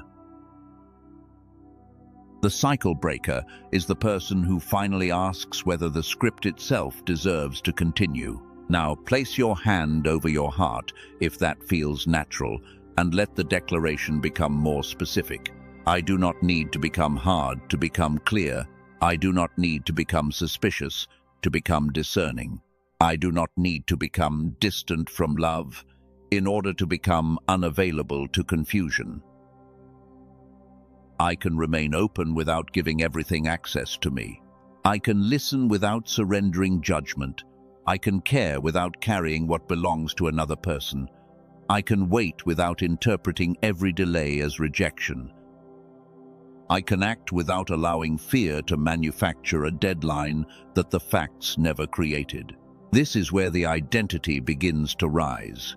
You entered this message as a chosen one, trying to understand what the dates might mean. You moved through it as a watchman, learning to separate signal from pressure. And now the third identity becomes visible. The cycle breaker is the person who refuses to hand the next generation the same automatic reaction disguised as destiny. That does not make you greater than the people who came before you. It makes you responsible for what you can see now that they may not have been able to see then. Compassion for the past and responsibility for the future can exist in the same person. Say this in whatever language feels truthful to you. I honor what brought me here, but I will not repeat what no longer belongs here. I can love my family without inheriting every fear. I can respect where I came from without reproducing every pattern that came with it. What stops with me does not need to be carried forward by someone else. Chosen one, notice what has happened to the 3 dates now. August 23 no longer feels like a mysterious promise hanging outside you. August 24 no longer feels like a threat that something must happen on command. August 25 no longer needs to become a spectacle. The sequence has moved from prediction into practice. August 23 cleared what distorted the gate. August 24 exposed the pressure that wanted to decide before discernment finished. August 25 established the response that remained after the pressure was seen. The deeper change is not that the calendar became powerful. The deeper change is that you stopped asking the calendar to do the work that clarity was asking you to do. And here is the third micro hook. There is one identity you cannot carry into the final movement with you. It is the identity of the person who needs the old door to admit it was wrong before you are allowed to walk away. You may never receive the apology exactly as you imagined it. The opportunity that wasted your time may never explain why it disappeared. The person who misunderstood you may never suddenly understand. Closure does not always arrive through the cooperation of the thing that hurt you. Sometimes closure is the moment you stop requiring the past to participate in your future. Let that sentence remain for a moment. You do not need another person's confession to recognize a pattern. You do not need someone to agree with your boundary for the boundary to be real. You do not need a perfect ending to stop volunteering for the same beginning. The watchman can close a gate without turning the closing into revenge. That is important because bitterness is another form of attachment. If your entire future is organized around proving someone wrong, the old relationship still has authority over your attention. If every success must become evidence against someone who rejected you, the rejection is still writing part of the story. Release means you no longer need the old chapter to lose in order for the new chapter to live. So say this quietly. I release the need to be vindicated by people who were never assigned to define me. I release the fantasy that healing requires everyone to recognize what they did. I release the need to perform strength for anyone watching. I choose peace that does not require an audience. Now, allow the prayer to become direct. Father, give me the wisdom to recognize what is mine to carry and what is not. Give me enough humility to admit when fear is speaking, enough courage to admit when truth is inconvenient, and enough patience to let clarity mature before I call something final. Teach me to guard my attention without becoming closed, and to honor boundaries without turning them into walls. Where I have confused urgency with instruction, restore patience. Where I have confused familiarity with alignment, restore discernment. Where I have confused being needed with being loved, restore healthy understanding. Where I have confused constant mental noise with responsibility, teach me to put down what was never mine to hold. Where I have been scattered, help me return to what is true and practical. Where I have been afraid of losing a door, remind me that fear alone is not evidence that I should enter it. Where I have been tempted to chase certainty, give me enough peace to act responsibly with the information I actually have. Let my faith make me more grounded, not less thoughtful. Let spiritual language deepen my responsibility instead of becoming an excuse to avoid facts. Let my discernment remain open to correction when new evidence appears. And let wisdom be stronger than the desire to make every unusual moment mean something immediately. Chosen one, that prayer matters because mature faith does not require you to pretend you know what you do not know. You can be spiritually attentive and still verify. You can sense something deeply and still wait for evidence. You can believe your life carries purpose without turning every interruption into prophecy. The watchman who never questions anything becomes vulnerable to imagination. The watchman who questions everything becomes unable to move. Wisdom lives between those extremes. It watches, tests, waits when necessary, and responds when enough has become clear. Now return to the one pattern you brought into this seal. Ask yourself whether there is one practical action that would make your declaration real within the next day. Maybe it is deleting a draft message you were going to send from emotion. Maybe it is asking for written details before agreeing to something important.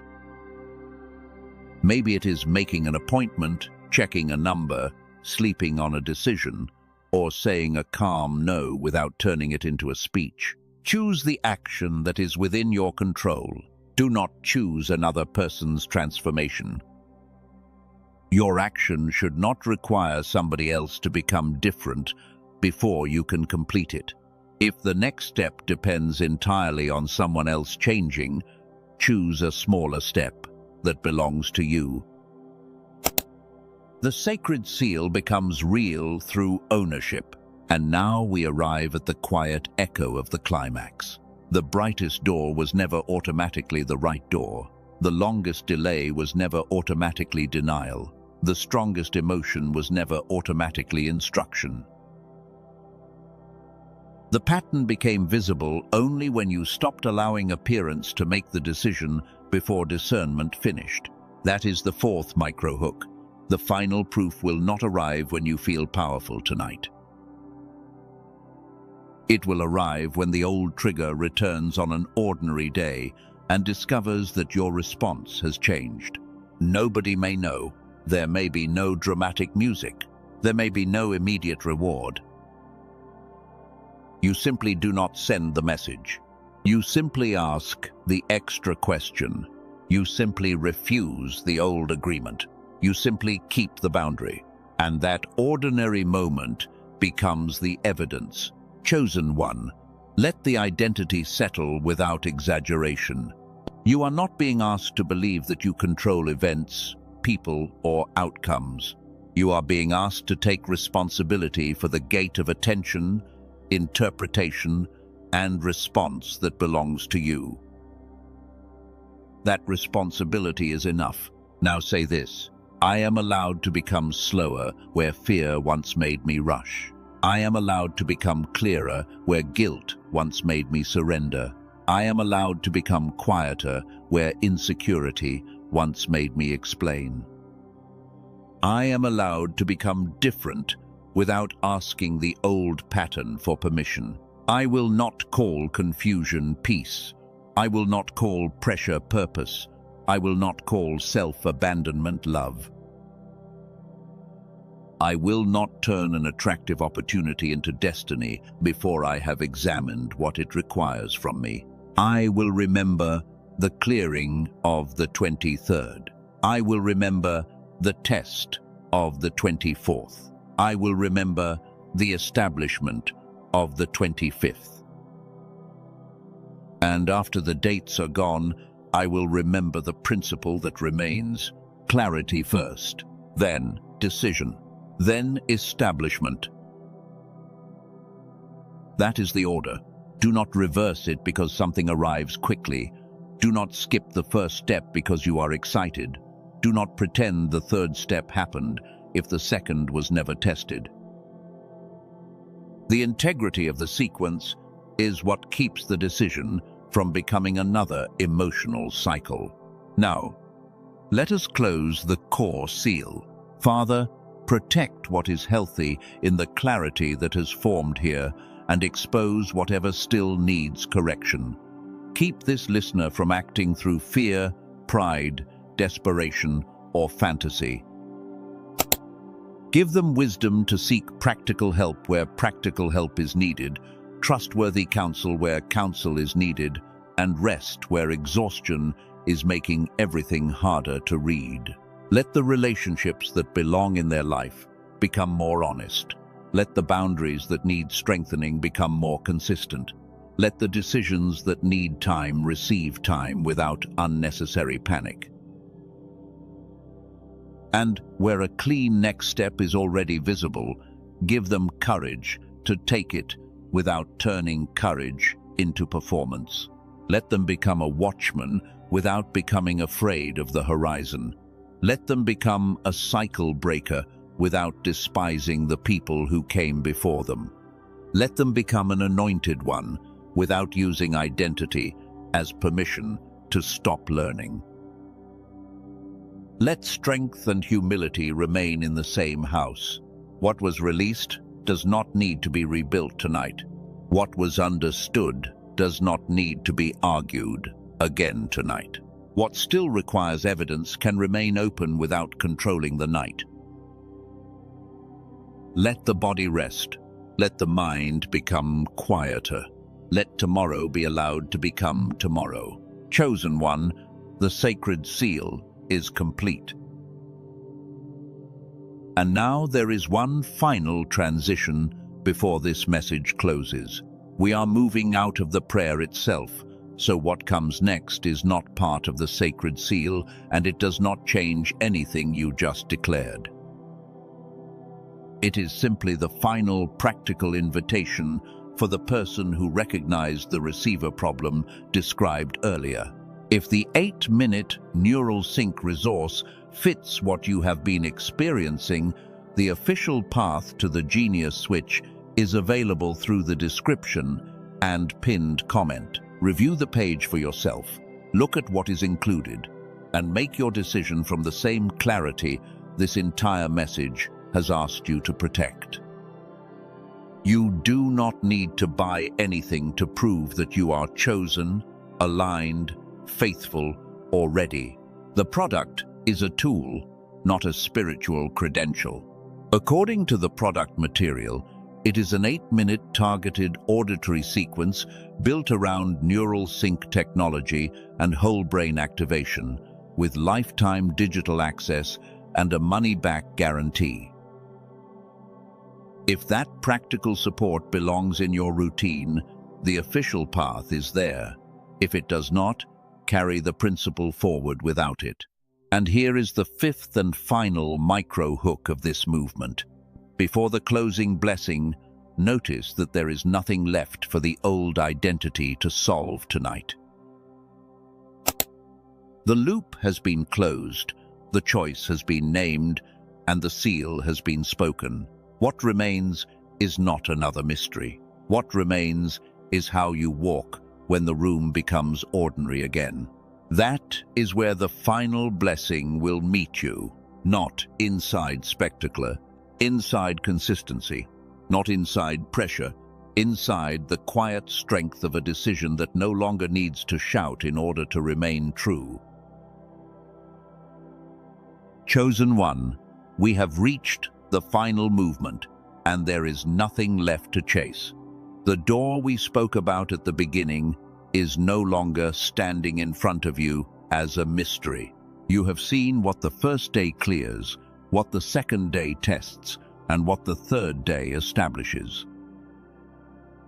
Now, the question is no longer whether a door will appear. The question is who you have become by the time you stand in front of it. At the beginning of this message, you were asked not to confuse brightness with alignment. You were warned that the most convincing counterfeit might not look dangerous at all. It might look familiar, timely, flattering, or almost identical to something you once prayed for.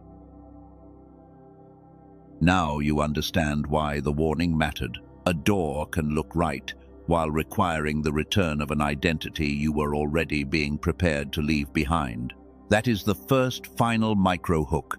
The last test of a closed cycle is often not whether the old door disappears. It is whether the old door can return and still recognize the same person standing in front of it. If it returns, expecting the version of you who rushed, over-explained, rescued, chased, or surrendered peace to avoid rejection, it may discover that person is no longer guarding the gate. You are not the same listener who entered this message asking only what would happen on August 23, August 24, and August 25. You entered as a chosen one, looking toward the calendar. You moved forward as a watchman, learning to observe the gate. You stood in the middle as an anointed one, learning that clarity carries responsibility. And you arrive here as a cycle breaker who understands that the greatest evidence of change is not a dramatic feeling, but a different response to a familiar pressure. Do not underestimate that transformation because it sounds simple. The old pattern may have controlled years of decisions precisely because it operated before you could name it. It spoke through urgency before you knew urgency could be questioned. It spoke through guilt before you understood that another person's discomfort did not automatically become your assignment. Now you can hear the difference. You can hear when fear says, act before this disappears. You can hear when old loneliness says, take whatever returns. You can hear when people-pleasing says, explain one more time, so nobody misunderstands you. And you can let those voices speak without giving them the authority to decide. Chosen one. This is the identity mirror. The watchman does not become powerful by predicting every event correctly. The watchman becomes trustworthy by guarding attention when pressure tries to make perception unreliable. The cycle breaker does not become free because the past never knocks again. The cycle breaker becomes free because the knock no longer produces the same automatic answer. That is a quieter kind of authority. It does not need to announce itself. It does not need an audience. It does not need the person who hurt you to notice that you changed. It simply remains. Now bring the 3 days together, one final time. August 23 was clearing. It asked what had been occupying the gate without deserving permanent access. It exposed noise, automatic reactions, old obligations, and the urge to interpret every pressure as instruction. August 24 was discernment. It placed clarity in contact with ordinary life, where another person's disappointment, financial pressure, old affection, or an attractive opportunity could test whether your understanding was strong enough to survive emotion. August 25 was establishment. It asked whether what remained clear after the pressure could become a boundary, a decision, a new response, or a direction you were willing to live rather than merely declare. Clearing, discernment, establishment. That is the completed sequence. And this is the second final micro-hook. The meaning of the 3 days does not end when August 25 ends. The real test begins the next time life gives you the same pattern without the dates, without this video, and without anyone reminding you what to do. That is where the sequence becomes yours. When another door appears months from now, you will still be able to ask whether you are clear before you decide. When an old relationship returns, you will still be able to separate changed language from changed pattern. When urgency enters a financial decision, you will still be able to separate a real deadline from fear, creating one that does not exist. When your mind becomes crowded, you will still know that more input is not always the same as more clarity. The calendar taught the order. Your life will practice it. Chosen one, this is why you do not need to fear the end of the window. Nothing essential disappears because the date changes. A disciplined window can focus your attention, but wisdom is not limited to 3 squares on a calendar. What was learned can remain after the dates are gone. The door image can now be released as well. You do not need to stand forever in front of the threshold, wondering whether another sign will arrive. If a decision requires more evidence, gather evidence. If a boundary is already clear, honor it. If something needs time, give it time without turning waiting into panic. There is no prize for acting first. There is no shame in checking again when new facts appear. There is no spiritual failure in changing a decision when reality gives you better information. Discernment is not stubbornness. It is responsible clarity.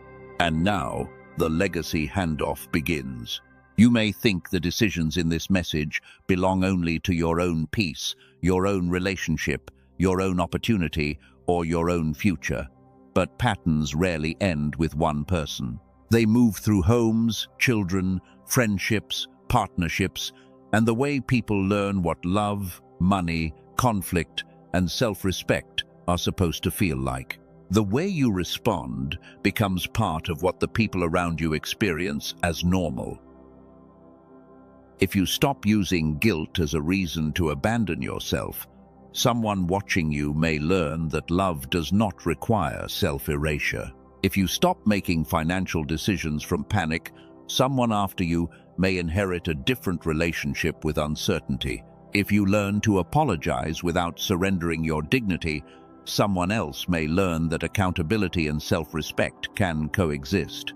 If you stop turning conflict into catastrophe, a home can become quieter without becoming emotionally silent. This is the third final micro-hook. Some of the people who benefit most from the decision you make now may never know the decision had to be made. They may only grow up inside a pattern that no longer hurts them. That is legacy, not recognition, not applause, not proof that you were more enlightened than the people who came before you. Legacy is simply the pain you refuse to normalize once you can see it clearly. The cycle breaker does not need to hate the cycle in order to end it. You can have compassion for the people who taught you what they themselves had been taught. You can understand why they reacted from fear without making fear your inheritance. You can honor their survival without making every survival strategy sacred. This matters because resentment can become another form of repetition.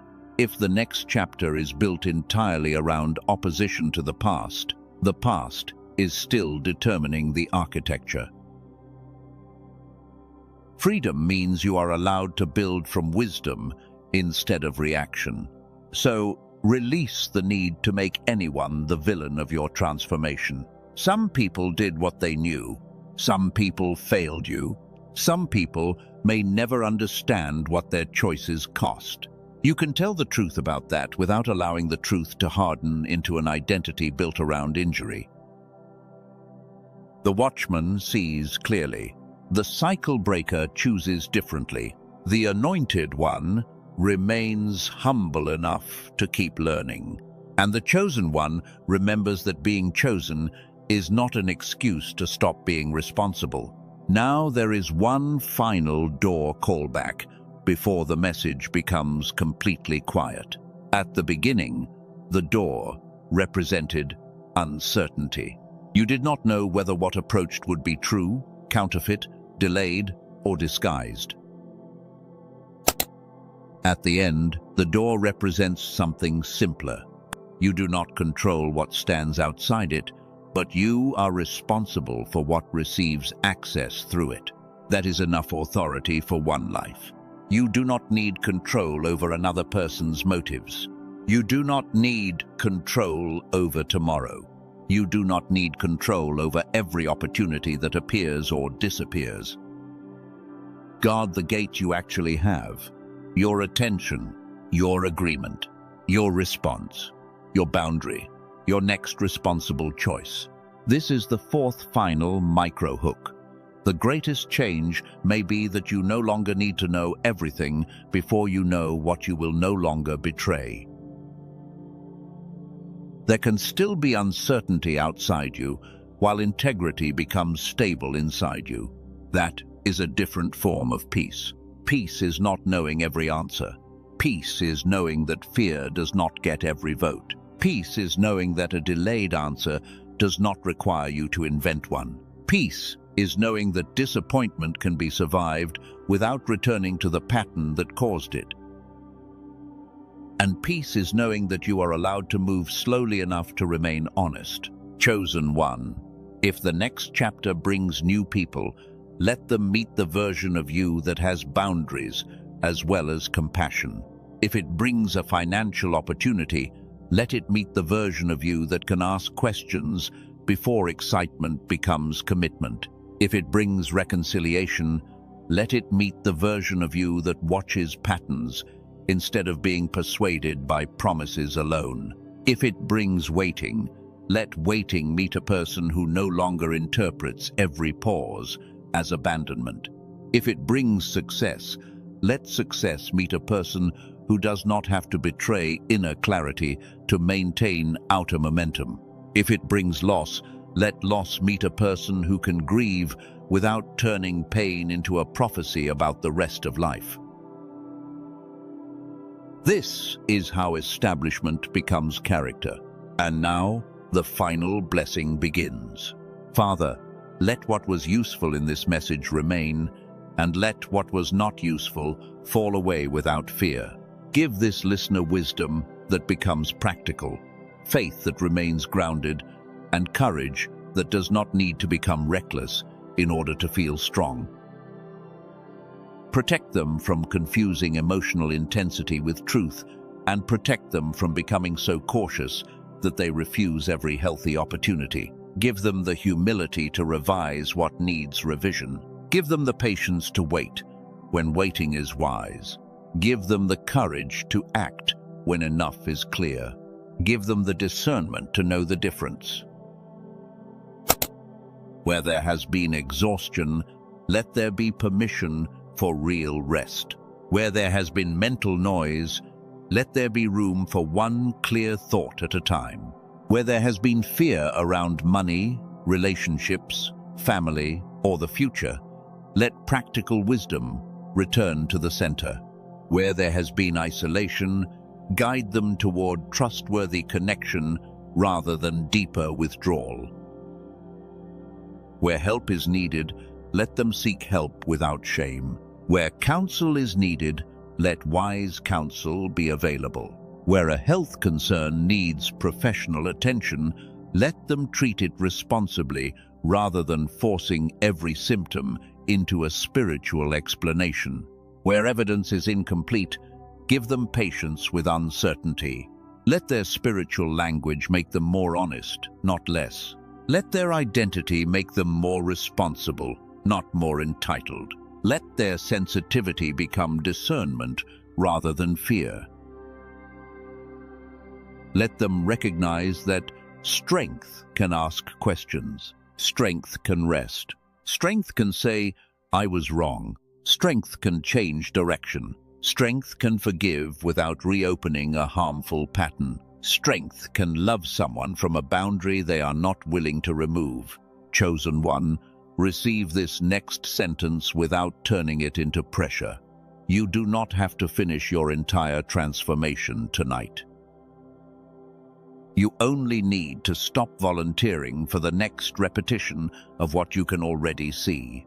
That one refusal matters. That one pause matters. That one honest question matters. That one boundary matters. That one different response matters. And over time, different responses become a different life. The spiritual warrior you are becoming does not need constant warfare to prove strength. Some battles end because you stop entering them. Some arguments lose power because you stop supplying them with attention. Some patterns collapse because they cannot survive without your automatic participation. Let that truth become quiet inside you. You are allowed to leave some things unresolved. You are allowed to stop explaining. You are allowed to let silence remain silence. You are allowed to sleep before deciding. You are allowed to wake tomorrow without immediately reopening what was already settled today. This is the fifth and final micro hook. What if the final sign is not something that arrives after this message ends? What if the final sign is the absence of the old response when the familiar trigger returns? You will recognize it because you will not need to announce it. You will notice that you breathe before replying. You will notice that you read the facts before writing the story. You will notice that you can miss someone without running back. You will notice that you can want something without surrendering judgment to get it. And in that ordinary moment, you will understand that the gate truly changed hands. Chosen one, August 23, cleared. August 24, tested. August 25, established. And after August 25, you continue. Not as someone waiting for the next warning to tell you who you are. Not as someone hunting every day for another hidden message. Not as someone who needs constant urgency to stay spiritually awake. You continue as someone who has learned to slow down enough to see, to test enough to understand, and to act only when action belongs to you. Let the watchman rest tonight. The gate does not require fear to remain guarded. Let the cycle breaker rest tonight. The past does not need to be defeated again every hour. Let the anointed one rest tonight. Purpose does not disappear because you stop striving for one evening. Let the chosen one rest. You have heard enough. You have examined enough. You have named enough. Now allow quiet to complete what noise could never complete. Father, place peace around every decision that does not need to be made tonight. Bring clarity to what does require action, and bring patience to what still needs time. Let truth remain when emotion settles. Let wisdom remain when excitement fades. Bless the home this listener returns to after these words. Bless the conversations they will enter with a calmer spirit. Bless the boundaries they will need courage to keep. Bless the relationships capable of becoming healthier through honesty. Bless the work that deserves steady attention. Bless the future decisions that will require both faith and evidence. And where an old cycle reaches for them again, remind them of the order: clear, discern, establish. Do not rush the sequence. Do not reverse the sequence. Do not let pressure erase the sequence. The door may change. The people may change. The circumstances may change. But wisdom can remain. Chosen one, there is no new mystery after this sentence. There is no final warning hidden behind another corner. No unfinished revelation you must chase before you are allowed to leave. The message can end because the loop is complete. What needed to be seen has been seen. What needed to be tested has been tested. What needed to be released has been named. What remains now belongs to practice. Walk gently. Choose carefully. Stay teachable. Protect peace without worshipping comfort. Honor truth without turning truth into cruelty. Let love remain love without allowing love to become self-abandonment. And when the next door opens, do not ask only whether you have wanted it. Ask whether you can walk through it without becoming someone clarity already asked you to leave behind. If the answer is yes, move with wisdom. If the answer is no, let the door remain a door. You do not have to enter everything that opens. You do not have to reopen everything that returns. You do not have to carry everything that calls your name. Some things can simply pass, and you can remain. Chosen one, may the peace you carry after this message be quieter than excitement and stronger than pressure. May your discernment become more grounded with time. May the choices you make create less fear for the people who come after you. May the cycle that needed your automatic reaction discover that your agreement is no longer available. August 23, August 24, August 25. The window completes.